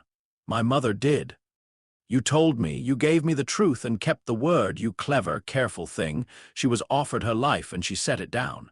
You called it her judgment failing. It wasn't. It was the strongest thing anyone has ever done in front of you, and you still, 15 years later, can't say what it was." And Harry, drowning, found the word at last, the one Tom had dangled just out of reach in the warm dark of a drawer, and he said it, and saying it was like setting his feet on a floor. It was love. She loved me more than her own life, and she spent the one for the other, on purpose, with her eyes open. And you have no idea what to do with that, do you? It's the one room in the whole world you can't get into. Far above the water, in the cold green drawing room he had left behind, something was happening that Harry could not see and would only piece together afterward, from the few who survived to tell it. Narcissa Malfoy had made her choice. She had watched her husband kneel to the thing that called him useless, and watched it turn from him as from a finished meal, and watched her ward, the boy she had loved truly and failed completely in the same breath, begin to drown on the floor of her drawing room. And somewhere in the watching the last of the cold had gone out of her and not come back. She did not waste it on Lucius, She turned, instead, to the small trembling shape that had appeared at the edge of the room the way the elves always appeared. Summoned by the magic or the grief or both, Darby, wringing his hands, his enormous eyes fixed on the dying boy who had once knelt in a cold scullery and put a hand over a tureen so the elf could not strike it. And Narcissa Malfoy did the second unthinkable thing of her life, having spent the first on a folded warning 15 years ago. She freed him. Darby. She pulled the fine grey shawl from her own shoulders, the nearest thing to clothing in her reach, a gift of garment freely given, the old releasing magic, and pressed it into the elf's hands, and her voice did not shake. You are free. You are no longer bound to this house, or to any will in it but your own. And I am asking you, not commanding, never again commanding, to go into my husband's study, past every ward he set against the living, which were never set against the free, and bring me the black box he keeps in the cabinet he never opens. Will you do it, Darby? Will you do this one thing, for a boy who was kind to you when he did not have to be? And the elf, free, weeping, looked at Harry on the floor and said, Darby will, mistress, Darby will, for Master Harry, and was gone with the small, sharp sound of elf magic going where no living wizards could, past wards built against men and helpless before a freed thing acting from love. He returned in a heartbeat with the box, and it was Draco, who had named the brother out loud and refused the plan to his father's face. Draco kneeling now in the spreading cold beside the boy he'd been raised beside, and never told was his, who took it, and broke the small ancient lock with the heel of his hand, because there was no time for cleverness here either, and lifted out the heavy gold ring with the stag and the sword and the worn-away motto. The thing Lucius had kept under a lock. He never turned, because the day he turned it was the day he lost the boy. And Draco pressed it into Harry's open, failing hand and closed the cold fingers around it and said, low and fierce and frightened, into the ear of a boy who might already be too far down to hear, It's yours. It was always yours. Wake up and take it. Down in the drowning dark, Harry felt the ring close in his hand, and it was not warm like the diary and not cold like the cabinet. It was his, in a way nothing in 15 years had ever been his. And he knew it the way you know your own name, because it was his own name. The name they had given him, and then spent a fortune burying so the vessel could be filled clean. And the custodianship broke. He felt it go, the long, quiet claim that had held him since the winter of '81, the gold and the law and the lock, the whole patient architecture by which Lucius Malfoy had owned a boy. It severed like a cut cord, and for one ringing instant Harry was no one's, not the ward, not the asset, not the vessel, not the prize peacock on anyone's lawn. And into that instant, that single unclaimed breath of being entirely his own, Harry Potter put his foot down on the floor of his own name and stood up inside himself and turned at last to face the thing in the water. I know what you are now, he said, and I know what I am. I'm not the strongest wizard alive, and I never will be, and you were right about that, and I don't care anymore. I'm Harry Potter. James and Lily's, and here's what I'm going to make of it. The voice, which had never in its long life been afraid, said, Harry. You need a body that nobody's choosing to be, Harry said. That's the whole trick, isn't it? You can only wear a vessel. You can't wear a person. You can fill what's empty, you can't overwrite what's full, and you've spent 15 years emptying me out, one lonely truth at a time, because you knew you'd never be able to take me full. He understood it completely now, the way he'd understood Selwyn's snare, except that this snare he was setting around his own throat on purpose. So I'm going to fill it, not with cleverness, not with power, with the one thing you can't follow me into. And Harry made the choice not to survive, because he could not survive. The thing had drunk too deep, and there was no Harry left to save, only a Harry left to spend. He made his mother's choice, the strongest thing done in front of a dark lord with his eyes open. He chose to deny the monster, the vessel, even though the only way to deny it was to fill himself so completely with the thing it could not bear that there would be nothing left of him to keep. Take me instead, Harry thought, his mother's words in his mother's voice, 15 years late and finally understood. Not them. Not the world that'll weep with joy to see my face come walking out. You don't get my hands, you don't get my name, you don't get to be the boy who lived. If you have to come back, you come back as yourself, as the thing they'll know to be afraid of, you come back where everyone can see you. That's what I make of it. That's mine. And he let the love in. All of it. Not as a shield, he had nothing left to shield, but as a flood of his own, the only flood a clever, weak boy ever had access to. His mother's choice and his own choice now, doubled, the inheritance and the act of it together, pouring into the emptied vessel and saturating it past any wearing. The drowning reversed. The cold that had been pouring in found itself pouring into a room it could not stand to occupy. A self so full of the one thing it had never understood that there was no purchase anywhere. No crack, no loneliness left to fill, and the high cold laugh broke off mid-breath. And for the first and only time, Harry heard the thing inside him make a sound that was unmistakably, beautifully, pain. The diary on the cold green floor caught fire. Not ordinary fire. The black book burned from the inside out with a light that had no warmth in it, screaming. The room would say afterward that it screamed. A thin, high sound like a kettle and like a child and like neither. And the black column that had risen out of it was wrenched free of the boy it had nearly finished wearing, torn loose, expelled, cast out of a vessel it could no longer inhabit. But it did not die. It had drunk too deep for that. 15 years of feeding and one boy's near-emptied life had made it too strong to simply gutter out when denied its prize. Cheated of the body, it took the only return left to it.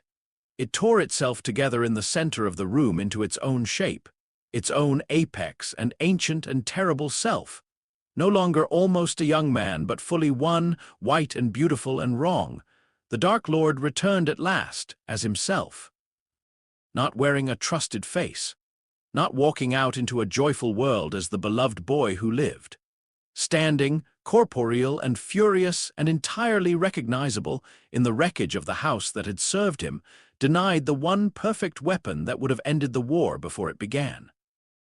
He looked at Harry, alive, gasping, ruined and emptied, and somehow impossibly still himself, the ring of his own name clenched in his hand, and the red eyes held a thing Harry had put there, a thing that would shape every day of the war to come.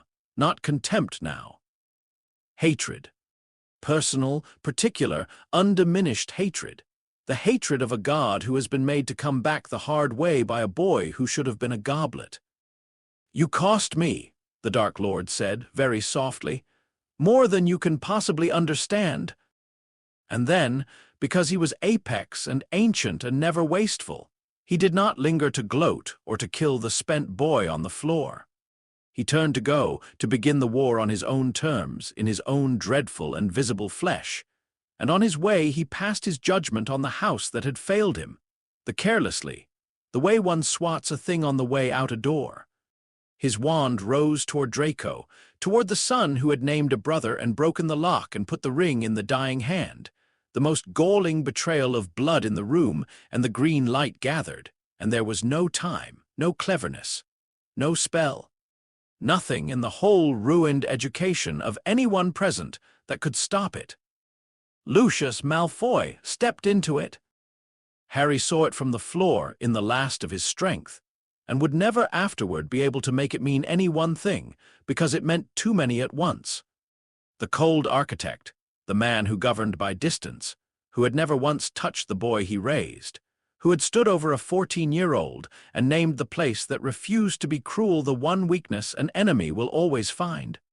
Lucius Malfoy threw himself between his son and the green light, into the curse, the way a woman had once thrown herself between a wand and a cradle, performing with his own body, in the last second of his life, the exact and only act his entire cold philosophy had spent 40 years insisting was nothing but weakness.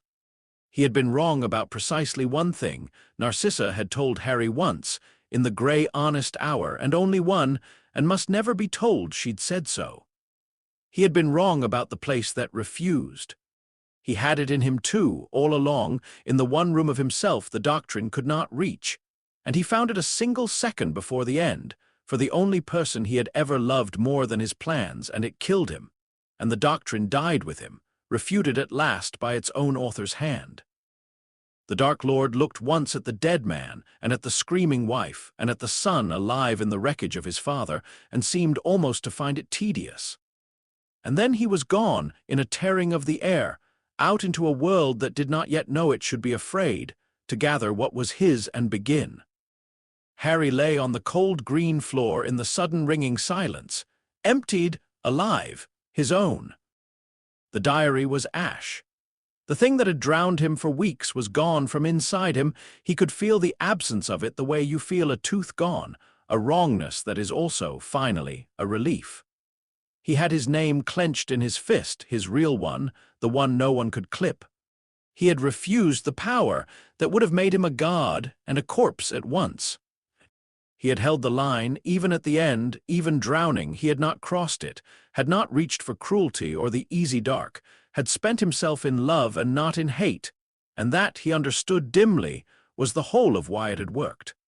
A self full of love is poison to that thing, and a self full of hate is only a darker kind of empty it can wear. He had done the one thing the strongest and cleverest being he would ever meet had never thought to guard against, because it had never once in its long life imagined that losing on purpose could be a way to win. And it had cost everything. The man who had owned him for 15 years lay dead across the floor, killed performing the act that proved the lie of everything he'd taught. Narcissa knelt over her husband's body with the cold gone out of her forever and her whole world. The gold, the name, the place she'd been born to protect, all of it, turned to ash with the book, because she had freed an elf and opened a box and chosen a boy who wasn't hers over the Dark Lord himself. And there was no road back from that, not in the world that was coming. Draco knelt beside his father with his father's blood on his hands, and a brother he'd saved at the cost of everything else. A boy who'd named a love out loud in the one house where naming it was death, and would spend the rest of the war learning what the naming cost. Dobby was free and weeping. Snape's phoenix was burning toward a house where the battle was already over, and the worst already done. And Harry Potter, 15 years old, no longer a Malfoy, never a vessel, finally entirely his own, lay in the wreckage having won the only victory the whole shape of his life had left him.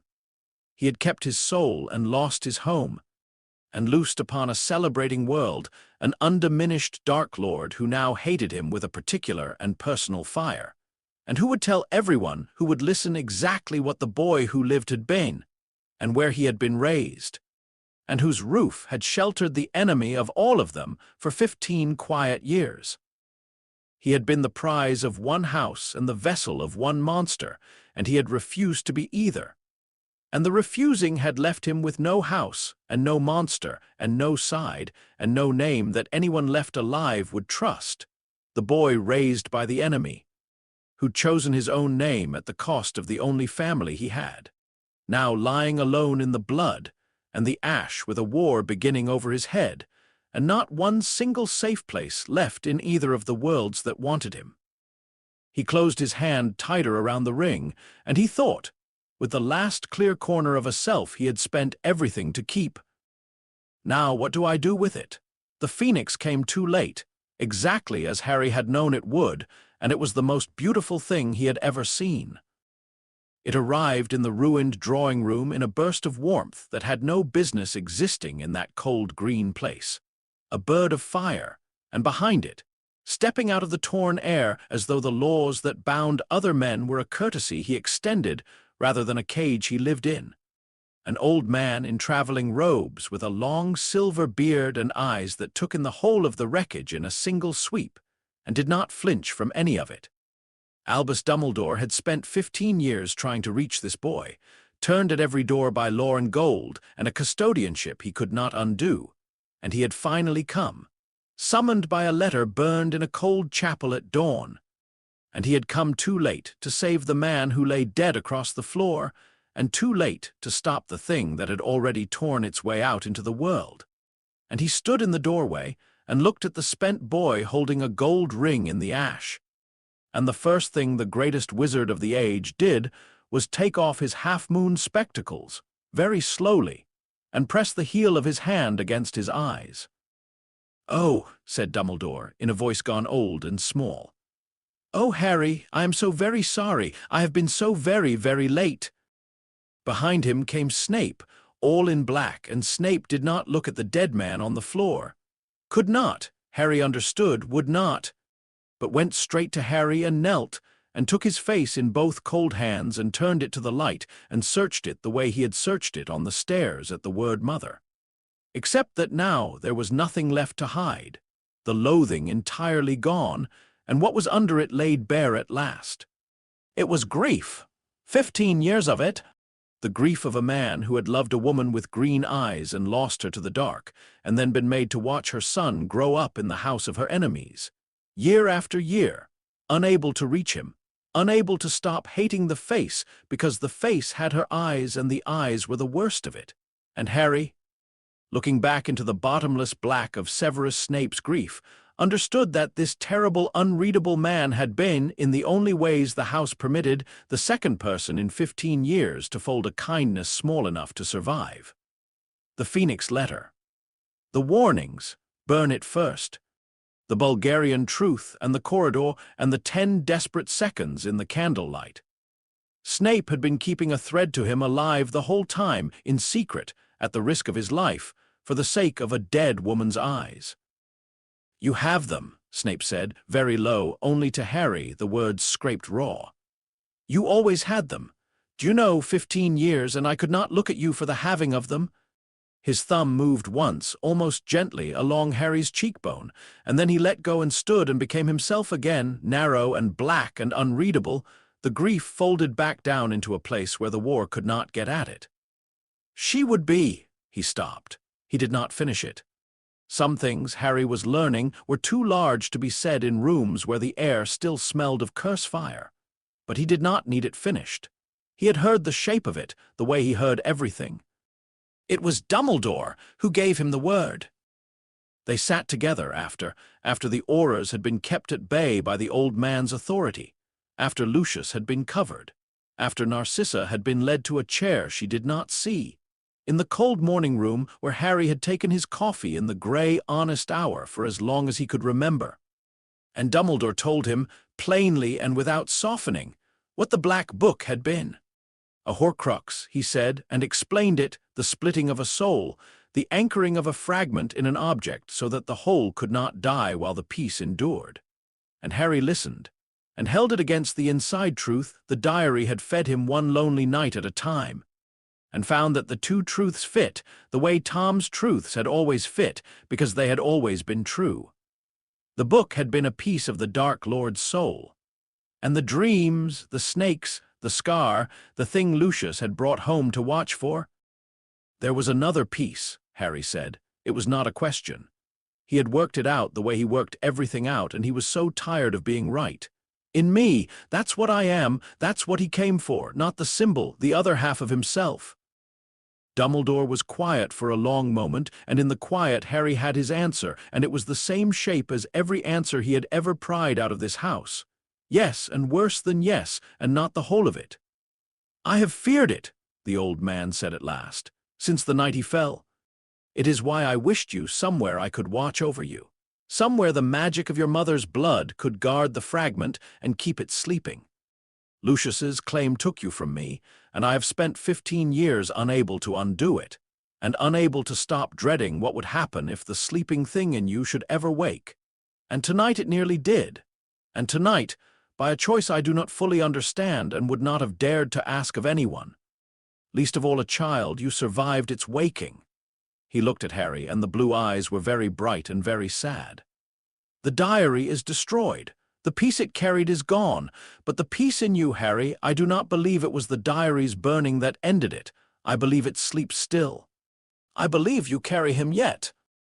And Harry, who had spent everything to expel the invader and keep his own soul, sat in the morning room and felt the scar on his forehead, which had stopped its screaming, settle into a low and permanent and patient ache, and far away, at the very edge of himself.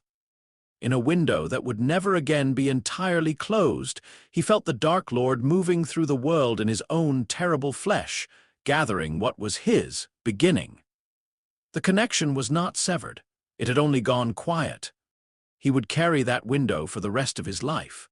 The enemy always faintly there, the way the peacocks were always faintly there on the lawn, a thing you lived beside and never stopped knowing about. "He'll tell them," Harry said. He was looking out the window at the grey morning, at the birds. "When he wants the world afraid of me instead of glad of me, he'll tell them where the boy who lived grew up, whose roof, whose table." He almost laughed. It came out wrong. "I spent 15 years being the thing the whole country cried over, and now the thing the whole country cries over is going to walk out into the daylight and announce that I was raised by Death Eaters. They won't know whether to crown me or burn me." He turned from the window. "Neither do you. Do you? You came here to save a boy and you found whatever I am. Fluent in their world, built by their hands, carrying half of him. You don't know if I'm yours or his any more than they will." "No," Dumbledore agreed, and Harry respected him enormously in that moment for not lying. "I do not.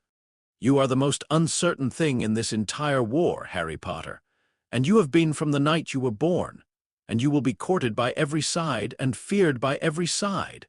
And I will not insult you by pretending I am offering you a safe place, because there is no longer any such place for you anywhere. There is only this." He rose, and he did not reach for Harry. Harry noticed it, the deliberate not reaching, from a man who had spent his life arranging things, and had clearly decided that this one boy would not be arranged, would not be owned, not by Lucius, and not by Tom, and not by Albus Dumbledore either. "I can offer you a roof you are free to leave, a school and a war and the truth as far as I can find it, and a hand you may take or refuse with no claim attached to the refusing. It is a great deal less than you deserve, and a great deal more than you have ever been given. The choosing, as someone once tried to teach you, is yours. The choosing is yours." Harry looked at the old man and thought of a grey morning voice, and the morning room held a silence with a great deal inside it. He went to find Narcissa before he left, because there were debts in this house that the doctrine had never accounted for, and this was the largest of them. She was in the room where Lucius lay, alone, the cold gone out of her face forever, and something far worse and far more human moved in to stay. She had freed an elf and broken a lock and chosen a boy who was not her blood over the Dark Lord himself. And there was no road back from that, none, not in the world that was coming. She was a blood traitor now in the eyes of the thing she had served, her husband dead, her name turned to ash. Everything she had been born to protect gone, except the one thing she had spent it all to keep. She looked up when Harry came in, and for a moment neither of them had anything to say that was small enough to fit in a room. "I'm sorry," Harry said. "It was inadequate. Everything was inadequate. He died for Draco, at the very end. He did the thing he always said was the one weakness." He swallowed. "You told me once he was wrong about exactly one thing, and only one, and I was never to tell you you'd said so. I think at the very end he found out you were right." Narcissa Malfoy looked at her dead husband, and then at the boy she had raised for the slaughter and loved truly the whole time and called it a grief, and she said, in a voice with no folds left in it at all, because there was nothing left to fold against, "I gave you one thing, Harry, in 15 years. One thing that was true and unbought and entirely yours. And I gave it to you in the only hour of the day this house was ever honest, and I am going to give it to you one last time. And then you are going to walk out of this house and never come back to it. Because the next thing through that gate will be the war, and you must be gone before it arrives." She rose, and she took his face in her hands the way Snape had, except that her hands were not cold, had never once in 15 years been cold for him. "They gave you a name. What you make of it is the only thing that was ever truly yours. No one can clip it. Not Lucius, who tried, not the thing in the book, who tried hardest of all. Not Dumbledore, with his school and his war and his kind unclaiming hand, and you must watch him too, my darling. You must watch everyone who offers you a sky, because there is always a hook, even in the gentlest of them, even in mine." Her thumbs moved once across his cheekbones. "Go and make something of it. That is the whole of what I have to leave you. It is the most I had. It was always the most I had." Draco was at the gate. Harry had thought he would have to find him, but Draco was at the gate, waiting, pale and hollow with his father's blood washed from his hands, and the whole of his world ended around his ears, and he had Harry's few things. Harry did not ask how, did not ask when, the elf perhaps, or his own hands.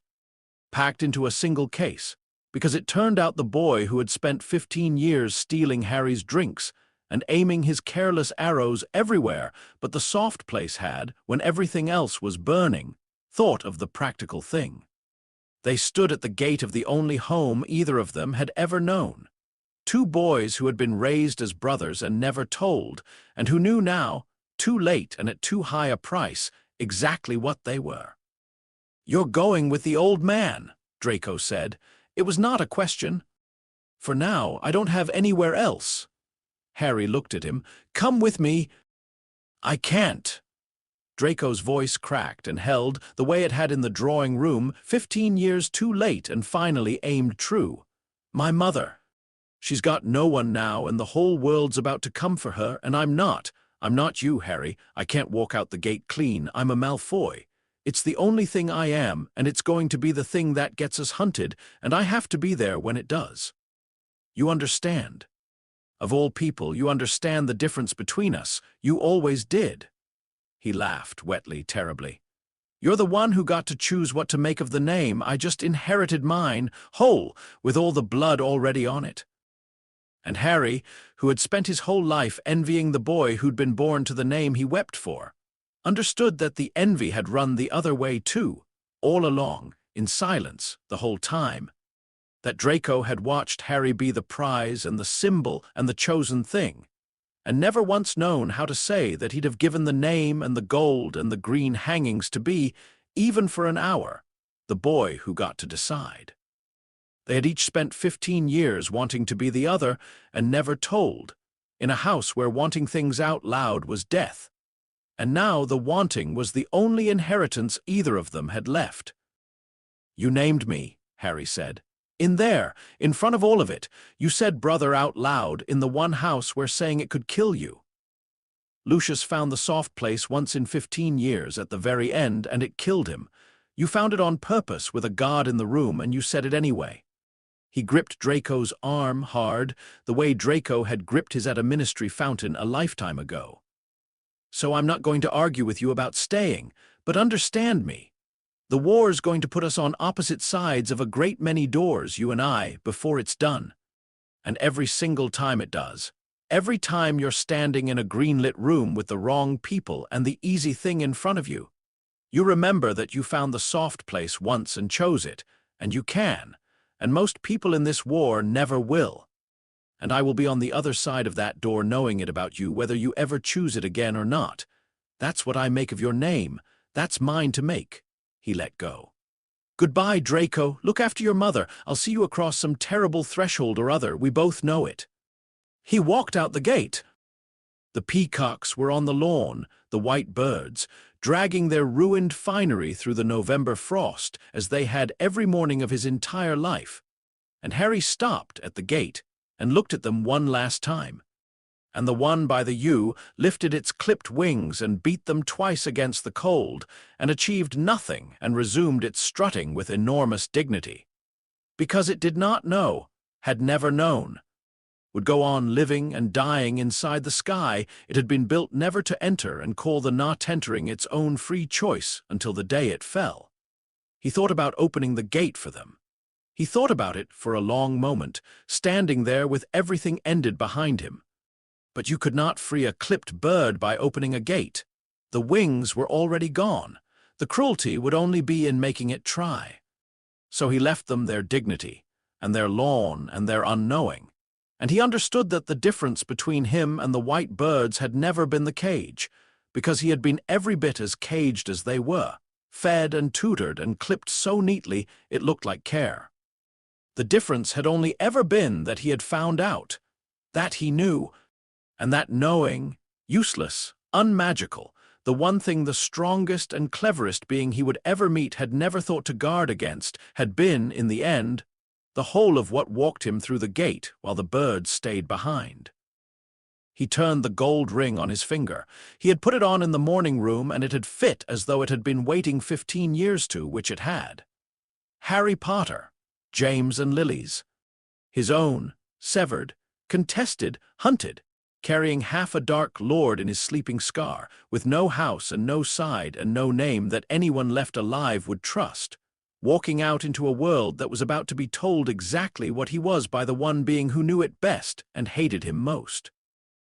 Behind him, a dead man, a ruined woman, a brother bound to a sinking name, a school he'd never seen, a war just drawing its first breath. Ahead of him, the gate, and beyond it the sky, the open grey enormous sky he had been built never to enter, and which had, it turned out, been his to choose all along. He had been the prize of one house and the vessel of one monster, and he had refused to be either, and it had cost him everything and bought him the only thing worth the cost. He was nobody's now. He was entirely his own.